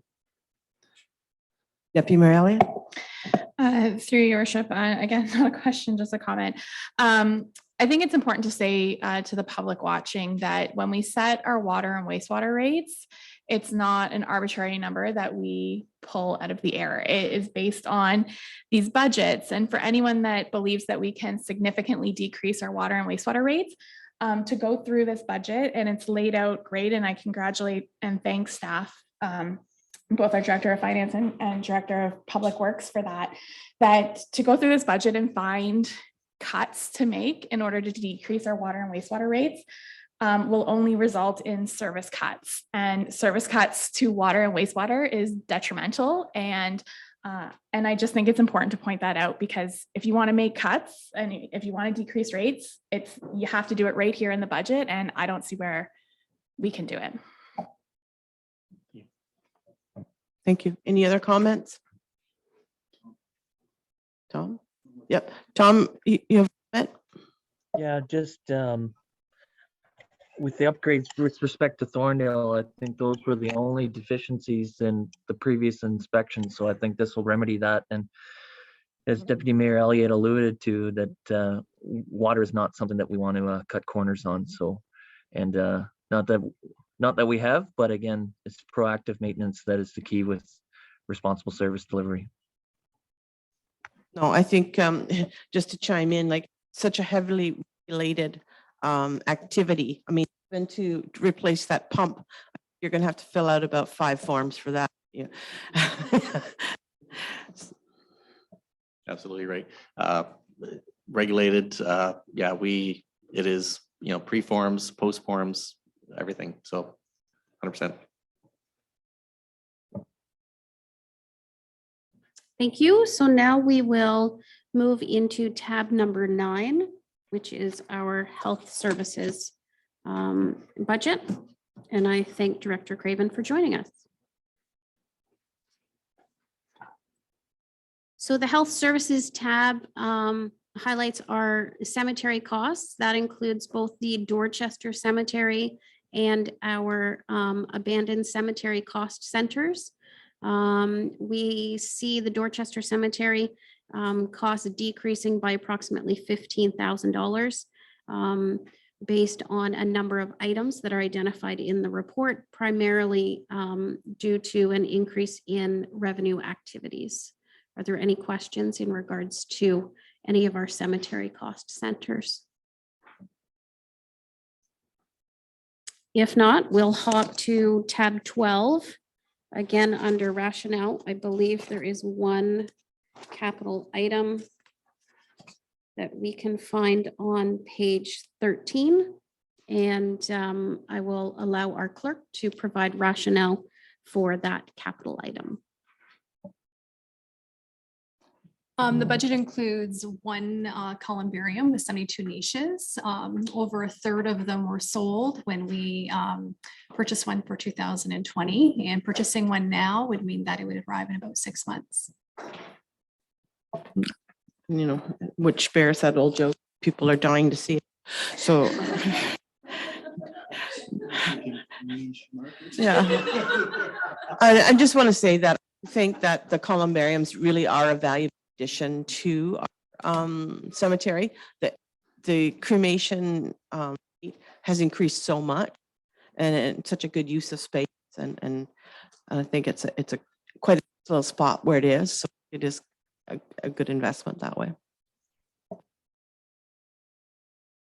Thank you very much. So now we're going to tab number 10, which is our recreation and cultural services. I have been joined by Director McDonald, who's here to answer any questions we may have as we work through these considerable cost centers. So the community services budget, we see an overall increase in budgeted net costs of approximately 79,000, which is equivalent to 3.8%. The department includes our libraries, splash pads, pools, the Flight Exec Center, the Mill Pond Building, the Splash Park, VON Center, Thorndale Lions Community Center, the Progress. Oh, sorry, that's a typo. We should take the Progress Building out of there and possibly replace that with the field house. I apologize about that typo. And we also have our camp programs as well as ball diamonds, parks, soccer pitches, recreation admin, senior center, and trails. So we'll work through each of these cost centers, starting with recreation admin. Recreation admin, we're seeing a proposed increase of approximately $59,000. Included in one-time costs are $70,000 related to a recreation master plan, 35,000 of which is proposed to be funded from a transfer from reserves, with the remaining 35,000 to be funded through our development charges funding that we have access to. Otherwise, are there any questions in regards to the items that are identified under recreation administration or included within the budget? If not, I'll just comment work for economic development. There is another typo. This one actually has experienced a decrease of $573 in budgeted net costs. The Dorchester Playground Program is experiencing a decrease in budgeted net costs to return the program when combined with the new Thorndale Playground Program to a full cost recovery model after pandemic restrictions caused an increase in operating costs that are no longer considered necessary. So we've added in the new Thorndale Playground Program. Again, the increasing costs for that program are offset by savings within the Dorchester Playground Program, where combined they operate at full cost recovery. Are there any questions in regards to those playground program activities? Okay, great. We'll move through to Thames Center Parks. I see Councillor Heeman has his hand up. Thank you. Thanks, Your Worship. Through you, I just want to raise a comment that I think that by adding the playground camp services to Thorndale, it will be in addition to our presence in that new facility. And so it's good to see that there's expansion of our current programs, and I hope that provides employment opportunities for local residences in the future. But I want to note that there's been a significant effort to bring summer programming already to the community. And then I think that when we have this addition, that there's going to be some trade-offs. And I have spoken directly with Director McDonald about this, and I think it's specifically the one-on-one child services that, if we look at it from an accessibility standpoint, that we are we are in a potential gap, and that might be something that we look at internally as remedying in the future. And I know with the committee that Deputy Mayor Elliott leads with accessibility and inclusivity, that this might be something that we could put a focus on. So I think that it's good to expand these services, but we have to look at some of the trade-offs that occur during the developments and work to maintaining that service level. Thank you. And we know that the Dorchester Playground Program has been there as long as I can remember. And I'm sure that it'll be successful in Thorndale as well. Thank you. So if we move through to Thames Center Parks, we're experiencing an increase of approximately $50,600 in budgeted net costs. We have one-time revenues of $10,000, which is being proposed through a joint bench and plaque program with the local Lions group. So we see costs for that program amounting to $20,000 in one-time costs, as well as the inclusion of $7,500 for accessible picnic tables, which is expanding the inventory that we already have.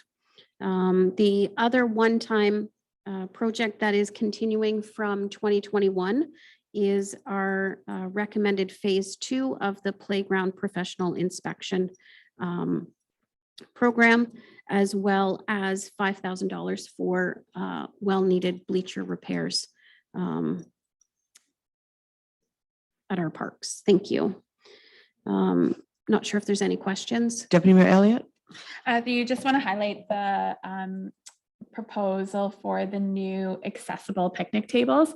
I think anytime, and as Councillor Heeman alluded to, the new accessibility inclusivity program committee that we're running, anytime we can add little projects like this, that really is $7,500 in the grand scheme of our budget, but adds and highlights the needs in our community. And anytime we can do little things like this, I think makes a big impact in our community. Thank you. So there's been no proposed changes to the operating costs related to dog parks. Thames Center Trails is also experiencing minimal increase in budgeted net costs.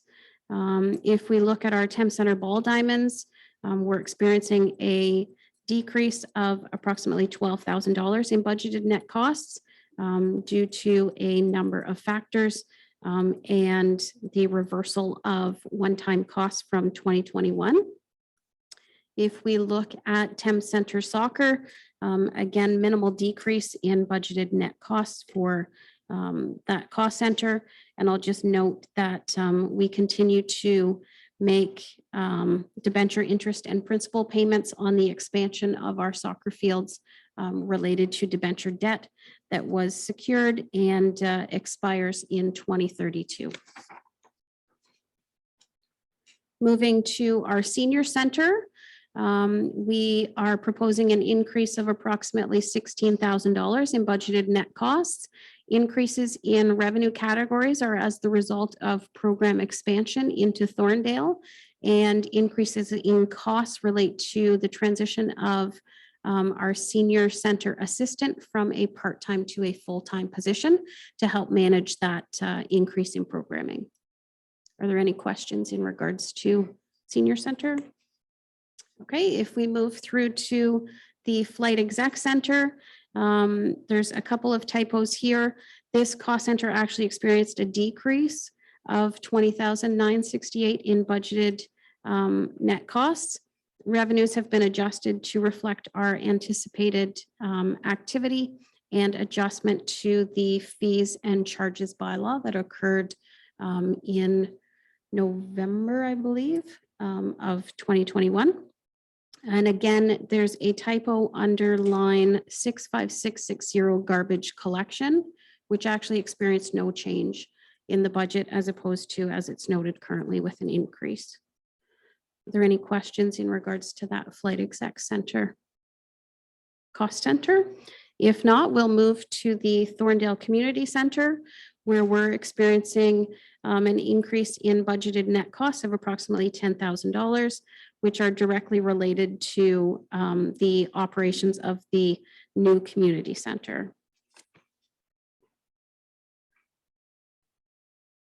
So if there's no questions in regard to the Thorndale Community Center, we'll move through to the Thorndale Fieldhouse building, where we're experiencing a decrease of approximately $1,200 in budgeted net costs. Items of significant change have been noted. If there's any questions on those, otherwise we'll move through to the VON Center, which is experiencing a minimal increase in budgeted net revenues as the result of an increase in income, which is based on CPI and is recommended for all of our lease agreements in 2022. The Thorndale Splash Park increase of $6,417 is directly attributed to one-time costs of $5,000 for the replacement of the controller and probes at that location. If we move through the Dorchester Pool Splash Park, we've noted that the cost center has experienced a decrease of $5,339 in budgeted net costs. We'll also note that account 51010, which is admissions, notes that it was returned to pre-pandemic levels, but when we actually look at the final number that was entered, the total, instead of $1,500 in revenues, it should be $6,000 of revenues. So we've just, what we'll do is we'll adjust our tax levy by an additional $4,500 in revenue to account for that error that was included in the budget. So we are now, we've returned to, we're at a 2.74% levy increase accumulated with the addition of funding towards the robotics program. So I apologize for that error. We've included one-time projects carried over from 2021 for pool umbrellas, aquafit speakers, and some walkie-talkies as well in the Dorchester Pool Splash Park Cost Center. Are there any questions in regards to those items or any other item included in that pool budget? If not, we'll move through. Just want to go back to the walkie-talkies. That's something that we talked about in the special events committee, because some of our events are going to be large. We might have to drop on the lifeguards walkie-talkie at some point. So. Great, thank you. If we look at the Mill Pond building, slight decrease in budgeted net costs of $418 as the result of a decrease in anticipated costs for building repairs and maintenance. Looking to the Dorchester Library, we're experiencing a decrease of approximately $5,700 in budgeted net revenues. We're proposing a one-time project to change out the lighting and install LED lighting upgrades and retrofits. And there's a slight grant that we can take advantage of to offset a portion of those costs. If we move through to Thorndale Library, it is experiencing a decrease of $357 in budgeted net costs. And that is directly reflective of the increase in lease revenue that will be received from the county. Are there any questions in regards to any of those recreation program cost centers? If not, we're going to flip to tab number 12.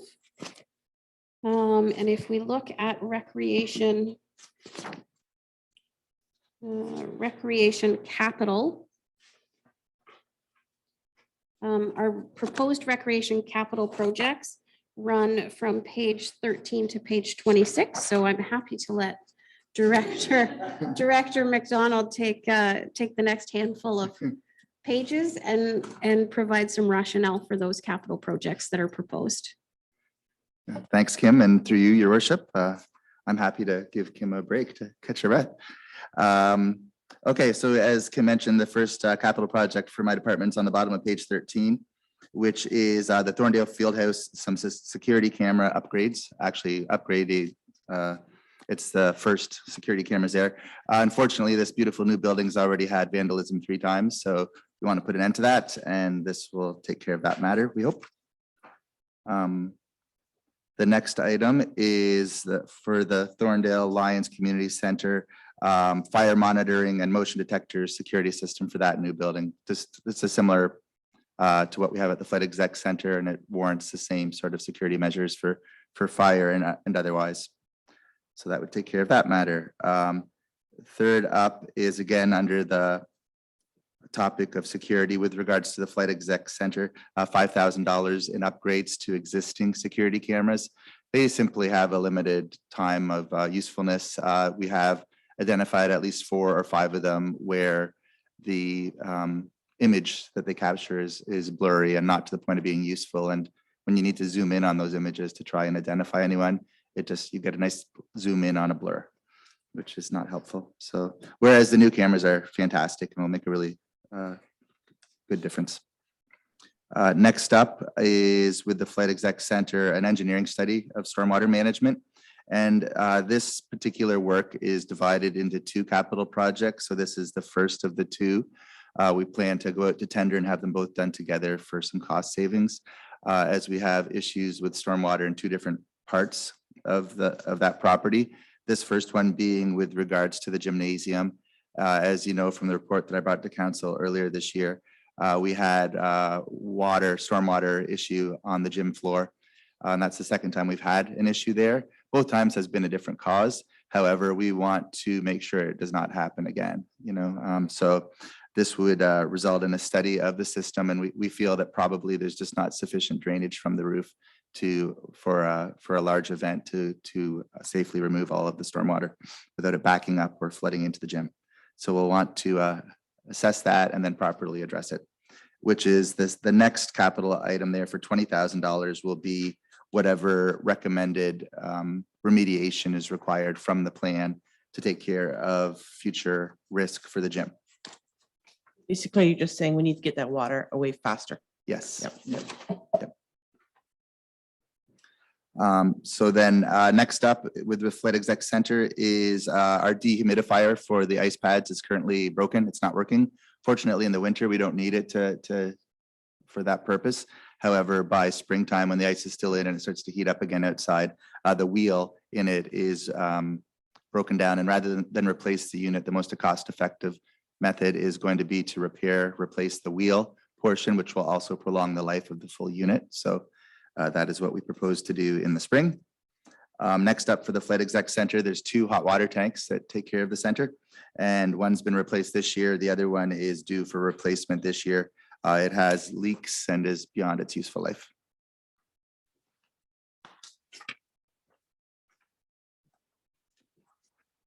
Next on the top of page 17, for the Thorndale Lions Community Center. The previous community center in Thorndale had a display case, which is, and I've had a lot of comments from various important groups that we partner with in Thorndale, including the Lions, the Ag Society, and the Optimists, who would like to see a display case again in Thorndale.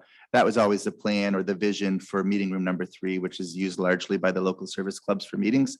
And so that price tag is based on the lowest priced option I could find earlier when talking to various companies that do this sort of work. So this would allow kind of some history and information about the community to be on display at all times, which would be nice. Next up for the Thorndale Lions Community Center is grouping a few things together for small miscellaneous projects, mainly being window tinting for the meeting rooms, which has been requested by the various user groups when the sun is making them have to squint in there. Secondly, an unfortunate thing that's happened with the design of the new building is we are not able to, by any means, easily fill, empty, or clean our floor scrubber.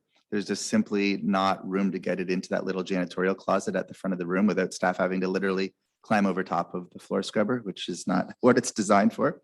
So it's costly to get some plumbing done so that we can do this back in the storage room at the back of the gym, but that's the best place for it. And then as well, we're still assessing and wanting to buy some more small kitchenwares for the kitchen to have it properly stocked for rentals. Next up for the senior center is a capital project for planning of the addition. After lots of talk and deliberation, we've determined that the most logical and the best way to ensure an addition that's going to meet the needs and please everyone is to first engage a architectural and engineering firm to help work on the actual plans for the building. Those plans can then be included in the RFP so that competitive bids can be sought for one plan instead of having not only bids come in for different plans and different ideas, which isn't apples to apples. So this way we kind of do things in the proper order. So this would include design and technical documents and all of that. So that is the plan for the senior center. And then back to that stormwater management, the next project there is the second part. So besides the issues with the gym floor is also the fact that we have 3 stormwater drains at the north end of the property that run across neighboring properties, the backyards of others. So we need to figure out and assess the best way to correct that. And so in partnership with other departments, we would analyze that and work with the neighbors to address that. Then next up on page 19 is with regards to the municipal office. One of the capital projects carrying over that's been kind of on hold waiting for the work to be done next door at the school is we're going to be updating our parking lot. And at that same time, that's when we'd like to see an electric car charging station put in our parking lot. So after talking to other municipalities, we're proposing a unit that Middlesex Center is very happy with. It's a dual station, so it would allow 2 cars to be charged at a time. So that's what that $7,500 is for. Certainly. Going back to this charging station, knowing that we're going to be tearing up the parking lot, would be a great time to install the charging station. And knowing that you're going to be doing some repairs to the flight exec center, is that something that we'll be considering at the flight exec center too?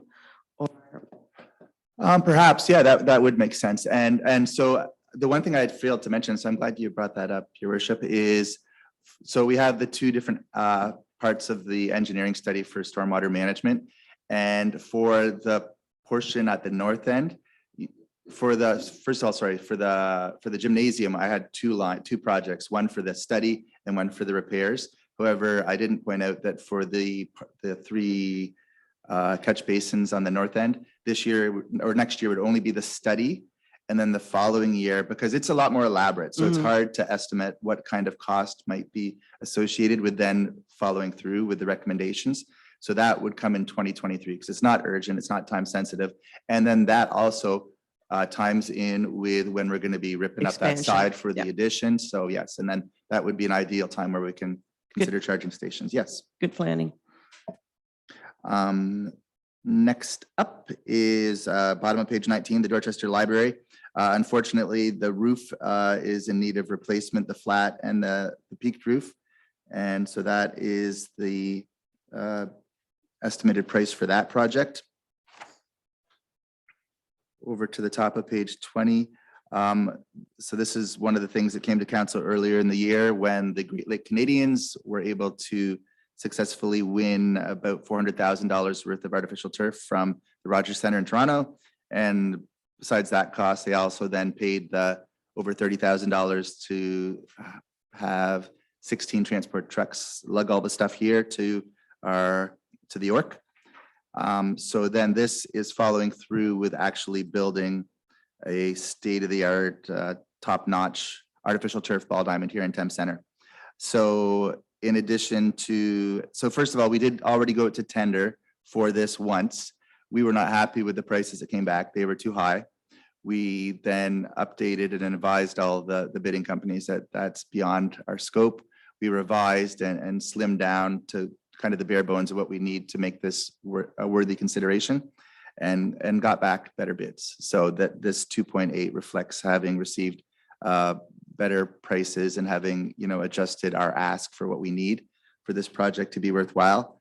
And with that, I'll note that Great Lake Canadians, besides already providing us with the turf and bringing the turf here, they're then willing to raise funds equal to about another $100,000 worth of upgrades to what we're budgeting for. So that would include a scoreboard, VIP spectator seating, various storage units, field screens, things of that nature. So that's the 2.8 price tag. Doesn't include what Great Lakes is going to bring to the table as well. And then the next item. Just Oh, going sorry, back yeah. to that, because that's a significant number. Yes, On, yes. like it made me gulp when I looked Yes. at that. That's right. And I think there's all sorts of rationale behind it, but at the end of the day, the vision for that park was to be a premier sports facility. Mhm. And I know that, to stop it now, it just means added costs later on. Like we know that building, everything is happening. Like if you were building 2 years ago, you're in a lot better position than you are right now trying to build.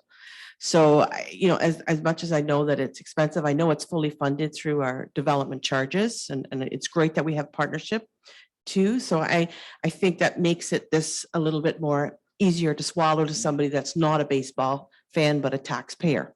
So, it's, as I said, it is vision, and I think the vision should be concluded, and this should really be, a jewel in the crown, I guess. Deputy Mayor Elliott?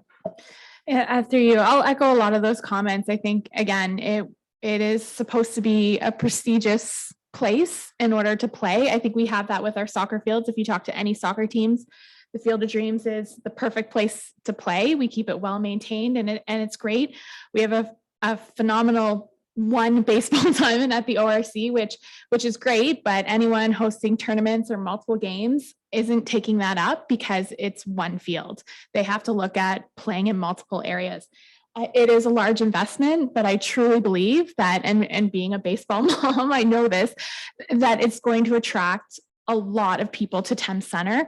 And that's going to not just be great for the ORC, but it's going to be great for our businesses. It's going to be great for everything that we offer in Thames Center. And when we can market an artificial turf baseball diamond like this, it's just going to be fantastic for our community. And the fact that Great Lakes Canadians are coming to the table with all of this extra stuff shows how badly it is needed when they're willing to come to the table it's going to come up closer to $200,000 by the time you put everything that they're putting into this.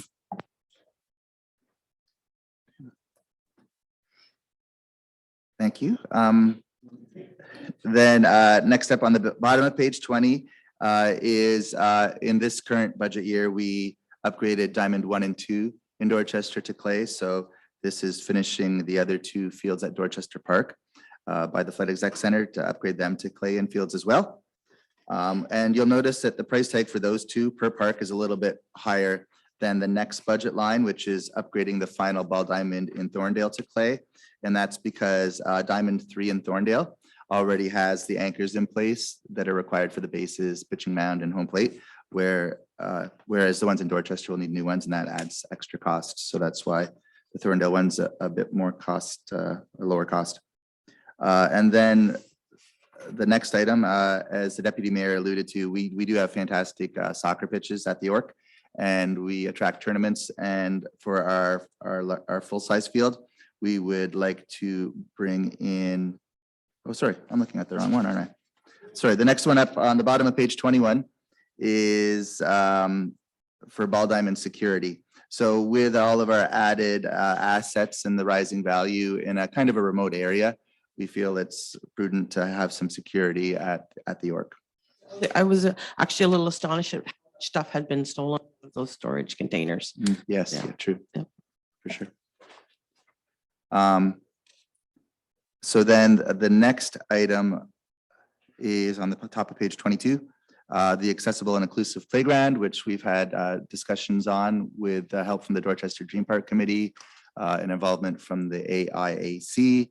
And so this proposed amount of $400,000 will provide us for an accessible playground. It includes not only the estimates I received for the equipment itself, but also some work that we, the municipality, would be doing ourselves or contracting out ourselves separately from a playground company to save money, to have the site ready to be fully accessible and enjoyed by the community. So that's an exciting opportunity. Deputy Mayor Elliott? Through you, just a question in regards to the funding. I know the Dream Park Committee has made their intentions well clear that they want to fundraise for this. So would that, and I know it's being funded through development charges, so any money that they come to the table with, would that just be subtracted from what we allocate from development charges? Yes, so currently the way that it's budgeted, the full amount comes from DCs, and that $400,000 budget, correct me if I'm wrong, Director McDonald, is just for the core features only. I think our thought process was that any fundraising that occurs outside of kind of this core budget could go towards additional items that would be installed, additional accessories that could be installed within that park.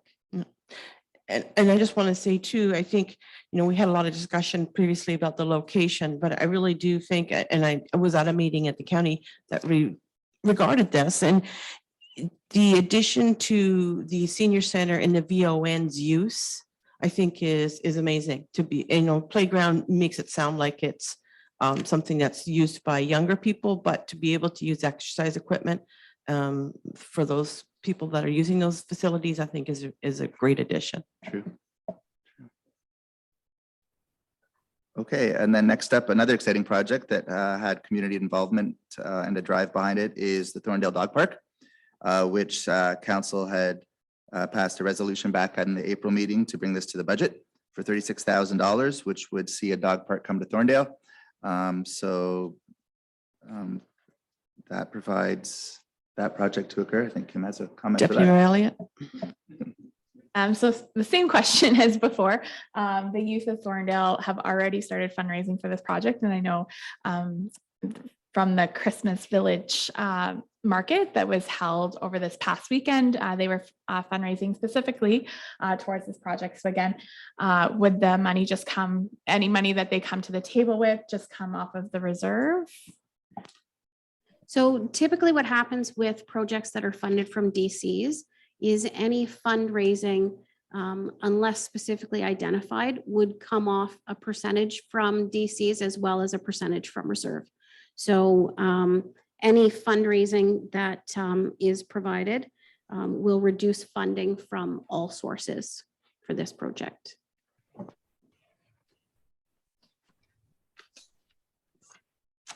Okay, so then on to page 23.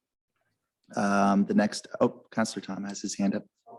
Yeah, I just want to Councillor follow with Deputy Mayor Elliott's questions about fundraising for frameworks. So am I wrong in assuming that, or remembering that we do have reports that have been approved by council for the various fundraising frameworks? I know we discussed it at committee for the playground, and when we did have a good discussion with council with the dog park, but I'm just wondering if those need to be approved or where they currently sit, and likewise with the baseball diamond. I can speak to that, Your Worship. So for the baseball diamond, I know the direction from council on that one was to consider the project for the 2022 capital budget without anything specific with regards to how fundraising would be treated. I know for the dog park, the resolution was to direct staff to allocate $36,000 in the 2022 capital budget for council's consideration, with the local group actively fundraising for the project. And then for the accessible playground, again, there's been discussions in the AIAC meetings and the subcommittee about fundraising, but to my recollection, for what came to council on that one was, again, just to bring it back for capital budget consideration. Yeah. May I follow up? Yep, go ahead. Yeah, so I think it's great that we're able to fund these from development charges. However, I try to listen to what you say, Steve. And I'm just recalling that when we worked with the Thorndale Lions Community Center, that we did want to have some clear guidelines around fundraising in future. So I'm just wondering whether this is the time to have that discussion, or that we could maybe request a report to delineate some of those factors at a future date, so that we don't interrupt these proceedings. Just, I know we have a common understanding, but it might be good to have it in the record if we are approving these projects at this point. Yep, go ahead. Thank you, Councilor. Yeah, I agree. And if I would suggest that I can work with Kim on wording as to how we foresee the fundraising working and being handled, and how it contributes to each of these projects, sending that in writing to the community groups that we're partnering with, and with the understanding and offer that, should they want to meet and discuss or whatnot, that we can take care of that, so that everyone's on the same page starting out, so that there's not different thoughts on how the funds get allocated. And I think that's a wise decision. And I think, Councilman, with your work with the Agricultural Society and knowing that somebody knew something at some point about something, it's always good to get it down on paper and make sure everybody understands. And likewise, just if we're developing a new best practice for our policy surrounding these things, it's good to have that policy articulated and applied. Thank you. And just to expand on Director McDonald's comments, I just would like to remind council and kind of provide why these reports were brought forward, why these projects were brought forward with the funding sources as are laid out in budget. Is, if we recall, looking back to the Dorchester Dog Park program, it was brought forward with the notion that it was going to be fully fundraised, which, because of COVID and restrictions and just kind of circumstance, didn't end up falling out that way. So the project actually continued without a funding source. So staff always want to caution that we need to have kind of secure funding sources in place, not necessarily with contingencies associated with them, just to ensure that a project is eligible to continue. And then any fundraising that we do receive is certainly in an effort to reduce the sources that are identified in our budget initially.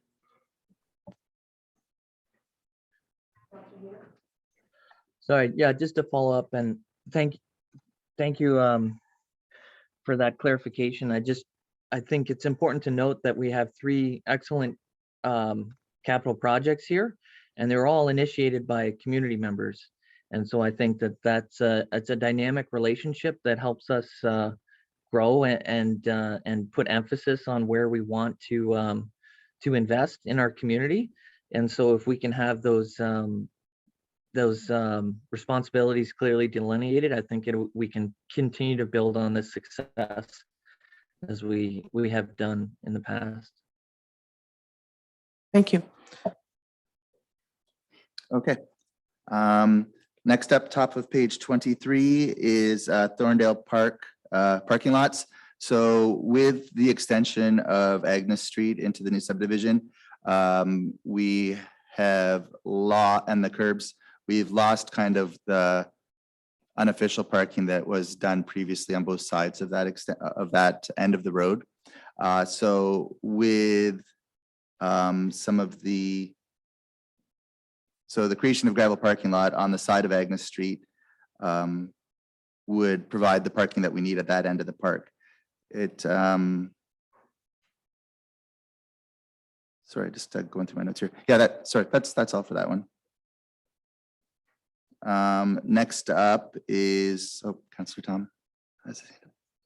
Councillor Heeman? Yeah, I'm just wondering, with that being a paved surface and a fairly active connection now that the Foxborough subdivision has been connected, would there not be a benefit for gravel or for paving, or just because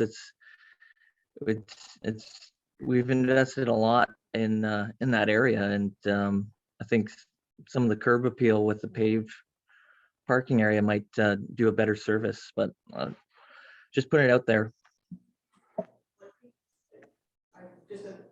Just as a comment, I think if we do, like, get that area worked out, put gravel in, we can always pave it at a later date, once we know if it's working properly or it's big enough, small enough, whatever we need to do.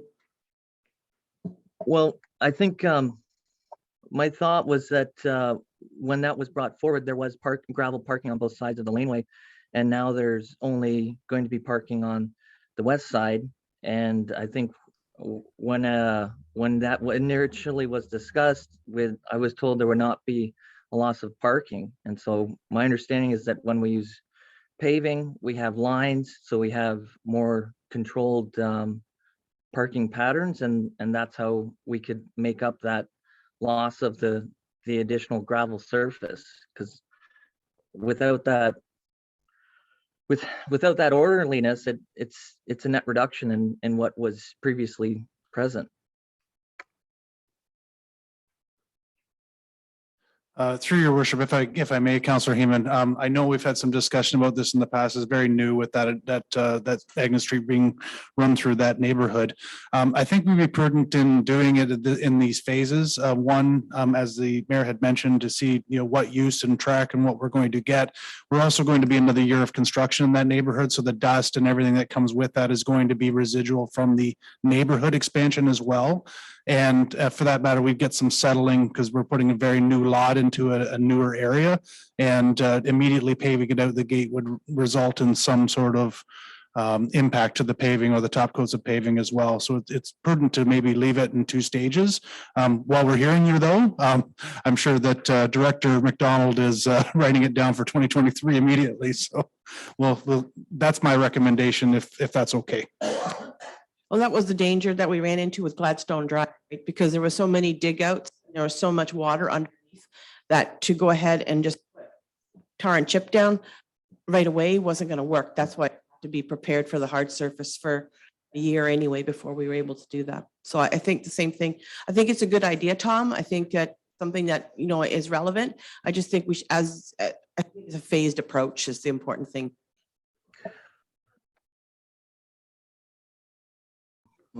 I appreciate all the comments made. I'm just trying to advocate. So thank you for the context. And yeah, phasing is prudent.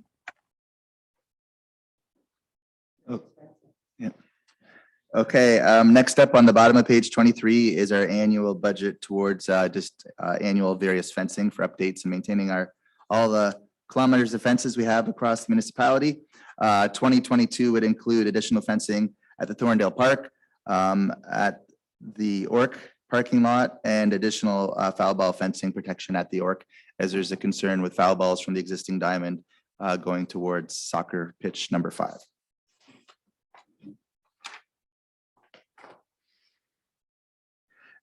Then next up is a capital project that's contingent on the sale of the severed portion of land at Crampton Park. In the event that a sale goes through for that, then funds permitting, we would have to create a new entrance or new form of access to get into the park. It's currently accessible from Putnam Road, but instead we'd have to do a laneway off of Crampton. So that would be that cost there. And then the next budget line is our normal annual playground budget for capital. That would include creating a playground at Crampton Park, as there currently is not one there. And that would still provide for about an additional $10,000 remaining in this budget line for improvements to other locations. We found with this year, when we did phase 1 of our professional playground inspections, they identify various things that we need to improve and repair. And so this can help cover that. And if funds still remain, then what we like to do with this sort of budget line is add accessible features to other playgrounds. Next up on the top of page 25 is adding festive lights to our new walking trail light posts that have been installed. Phase 1's done, phase 2's waiting parts.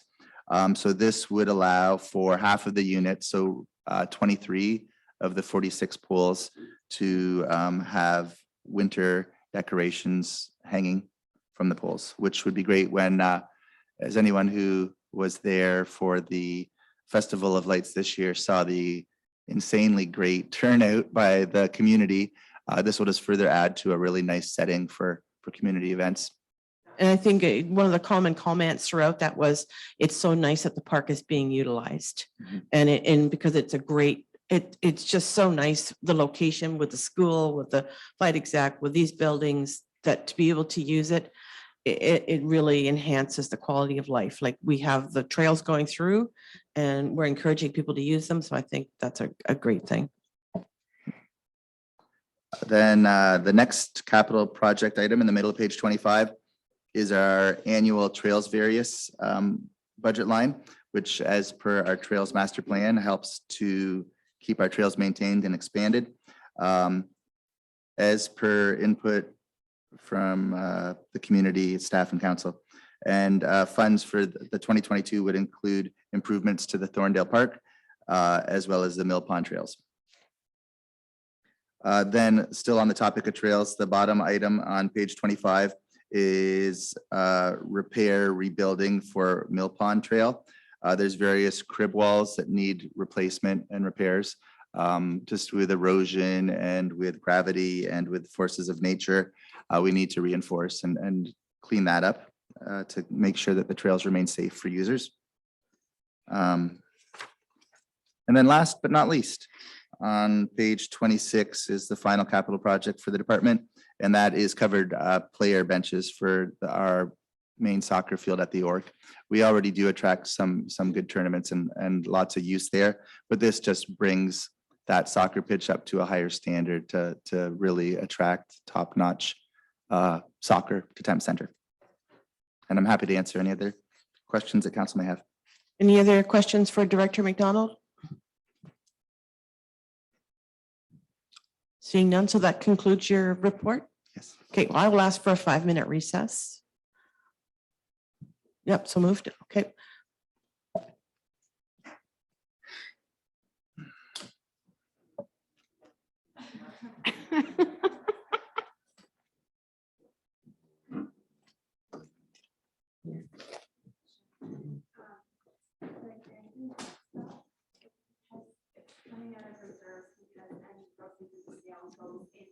Correct. Yes, absolutely.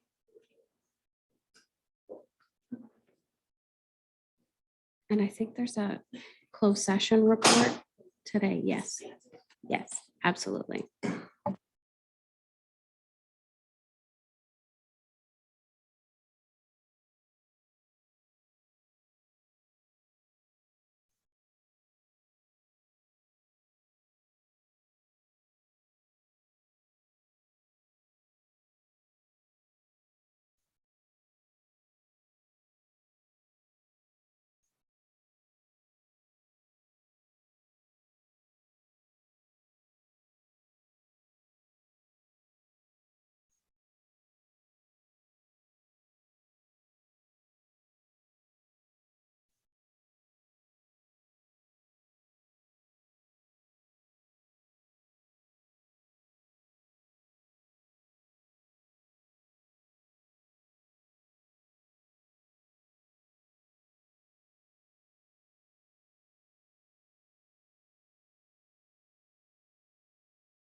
All right, so we're back from our adjournment and we are ready to start with Planning and Development Services. Welcome, Director Bancroft.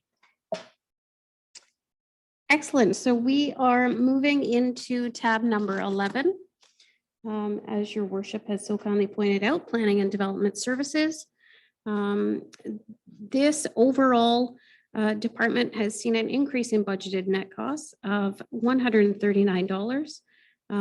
It is split between planning and zoning, economic development, and municipal drains. So if we look specifically to planning and zoning, there's a decrease in overall net costs of approximately $14,000. The contribution to reserve has remained at zero for 2022, similar to treatment in 2021, as the current balance in reserve is seen as sufficient and is in line with our reserve policy. There are a couple of one-time projects that I will point out and address. So carried over, these are all carried over from 2021. The first being an expansion and utilization of planning module software, which is funded 65% from the municipal modernization grant application that we were successful in receiving in 2021, as well as 35% from the planning operating reserve. We also are carrying over the 2021 one-time project for our DC bylaw update, which is underway, and the further development of parkland dedication bylaw. Are there any questions or comments on planning and development? If not, we will move to economic development. So we're seeing an increase in overall net costs of approximately $9,300, primarily due to the removal of one-time costs and then some new wage allocations that we are doing primarily for the position of clerk, CAO, and the Director of Planning and Development Services to better reflect the time that we actually spend on economic development activities. So I'm not sure if there's any questions on any of the items identified in that cost center. And if not, we'll move through to our final cost center, which is municipal drains, where we are experiencing a slight increase of approximately $4,900 in budgeted net costs, equivalent to approximately 2.8%. Are there any questions in regards to that cost center? Okay, so there are a couple additional tabs in our binder that I just wanted to review quickly for council. They're included for information purposes. So tab number 13 is our continuity of reserves and reserve funds. It shows an anticipated balance at the end of 2022 of approximately $9 million. It's important to note that any surplus that's realized in 2021 is not reflected in these year-end balances. The continuity starts with our 2020 audited year-end balance and then adds in and takes out what we've committed to in 2021 and prior budgets. And then we adjust it for our 2022 proposed contributions and utilizations to arrive at our estimated balance at the end of 2022. So our reserves are remaining to be fairly healthy in relation to our annual balances. So then if we hop to tab number 14, which is our continuity of development charges. Again, we're taking our audited balance at the end of 2020 and moving through to our projected balance at the end of 2022. There are a number of assumptions that are made in regards to contributions to development charges from a result of activities throughout the year. And again, I caution council that due to the fact that we're currently undertaking an update to our DC bylaw, the results and kind of changes and fluctuations that will be experienced in our funding criteria and calculations related to both capital and operating projects may result in some changes to these preliminary and projected balances. The fire protection development charge balance is expected to remain overdrawn until approximately 2024. We think that we can manage that overdraft internally, and there's no need to actually secure any external financing to fund that shortfall. As a reminder, development charges are established and are collected when we compare to the activities that are included in our development charges background study. A lot of time those capital projects happen in advance of the collections from development. So there's a need to front end finance a lot of our development charge related projects. What that will result in is in future operating budgets, you'll see contributions to debt that's been secured for development charge funding purposes.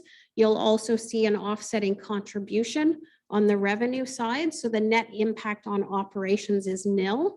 But it does require us to kind of flow through those revenues that offset our costs, just solely because of the timing of the collection of actual development charges.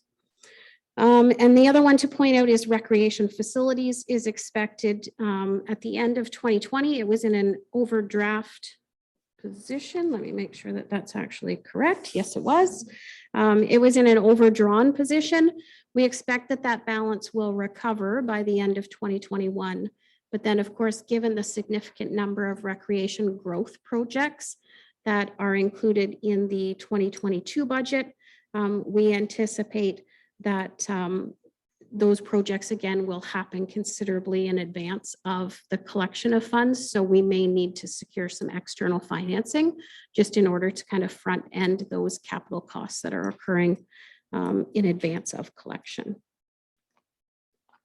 When we say external financing, I know that from the county council perspective, there was money set aside for projects like this for municipalities to be able to borrow at a low interest rate. Absolutely. These will be perfect projects to go forward to the county for some of that interfunding allocations that are available through those low interest loans.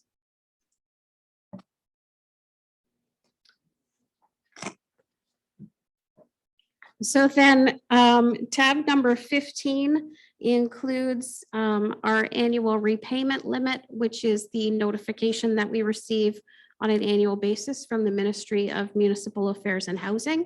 This is based on information that's provided as a result of our submission of the financial information return after our annual financial statements are approved by council.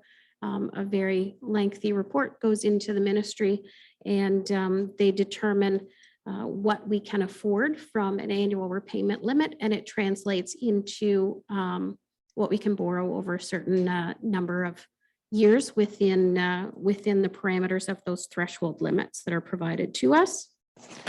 And then the last tab, which is tab number 16, includes a copy of a report that's coming to this afternoon's regular meeting of council in regards to a notification that was received from the Ministry of Municipal Affairs and Housing, again, in regards to our financial indicator review. So this is where they actually take considerable data that's included in that financial information return and compare our financial health situation compared to average municipalities in Ontario. Fortunately, the municipalities' provincial financial indicator results show that all of our financial risk levels are at low indicators. So that's an indication that we are being fiscally responsible, as well as ensuring that we're remaining healthy from a fiscal standpoint. So that is the conclusion of the presentation of budget. If there's anything that we've discussed or that we haven't discussed that council would like to comment or address further, we could do so at this time. Otherwise, I think we could wrap up with a recommended resolution approving the budget in principle and requesting that the necessary budget bylaw be brought back to the first meeting of council in January for housekeeping, just to ensure that that bylaw actually gets passed. And Tom, do you have your hand up? No, just a summarizing comment. I think it's a great exercise again, and I think that there has been administrative processes put in place over this past year that have delivered additional improvements over the previous year, and I think that's another thing that we've benefited from. So I think it was an excellent process, and I think we're tying up a lot of projects that have been highlighted to us by the community over the past 3.5 years. And I think this is a very representative budget of this council's concerns and priorities. And so it's somewhat bittersweet being the last one in this term, but I think we really hit a stride on this one. So just wanted to say that. Thank you. Thank you. And I just will say that my comment was each year we do this, it becomes a much simpler process. And I would like to thank our Director of Finance, Grogan, because I mean, it makes a very complex issue easy. We were able to go through it, and you know, it's stuff that we've discussed all year long. There's no real surprises. It's things that have been identified by council, by staff, by administration, and it just gets it lined up for us. And I think, as I said, it just becomes easier every year, and it's good to see all those numbers out there, and that we're up to date on everything. Deputy Mayor Elliott. Through you, I'll just add my comments again. Thank you to our Director of Finance as well as all of our staff. This is an excellent budget, and as Councillor Heeman mentioned, it does meet the needs of our community and addresses what our community is bringing forward as important projects and important services that they want to maintain. I think sometimes politicians can be hesitant to go into an election year with a tax levy increase. But I think overwhelmingly, it shows that that going into this into an election year with an increase, however, looking at it at all of the things that we're doing for our community and meeting all of the needs of our community, that our community should be proud of what staff has put forward and what council will support. Okay, so we have a resolution prepared. Yep.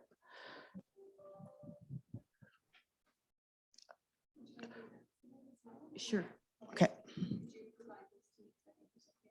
Yes, absolutely. So the tax levy is sitting at $11,108,453. The capital budget, $11,802,577. And then the carryover of prior year capital projects is $4,383,208. So just to clarify, those numbers translate into a 2.74% tax levy increase. That's if I'm rounding. It's very close to being rounded the other way, but 2.74%. And the preliminary revised tax rate for Thames Centre's portion of our residents' tax bills, if we look at a residential property, is a tax rate increase of 0.56%. So just over 0.5% on the tax rate. Okay. Okay. So Councillor Heeman, you have your hand up? Yeah, I would motion to approve. Okay. But also, if I could just make a brief comment and that, you know, it is a slight increase. But I think that when you look at what's happened with the consumer price index and what has happened in a number of our operating costs, that this is a quite conservative budget, all things considered, given the very, very dynamic environment and with the lack of increase in impact this current year. So I think that it's a highly restrained exercise. And I think if we did any less, we'd be going backwards in terms of what we're providing to the community and being competitive in an inflationary environment. And I think that it's something that we as community leaders need to continue to advocate for, is that there is a significant increase in home prices and NPAC that has yet to be addressed in the province. So I think, again, we've done a tremendous job managing inflation with this budget, but that struggle is not over. Okay, thank you. So the motion, could you repeat the motion for us, Tina? We'll keep Tom as the mover, but we'll let you go ahead with your speech. Okay, that the 2022 operating capital budget as presented and amended be approved in principle, including a tax levy of $11,108,453, a capital budget of $11,802,577, and carryover prior year capital projects not completed of $4,383,208.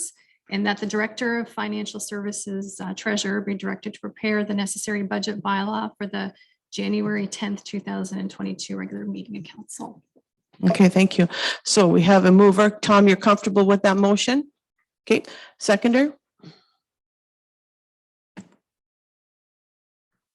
Counselor Hunter? Okay, there's a question there. All right, so all in favor? And so carried. Thank you. And again, thanks very much to everyone that's here today to make this process as smooth as possible. Look forward to 2022.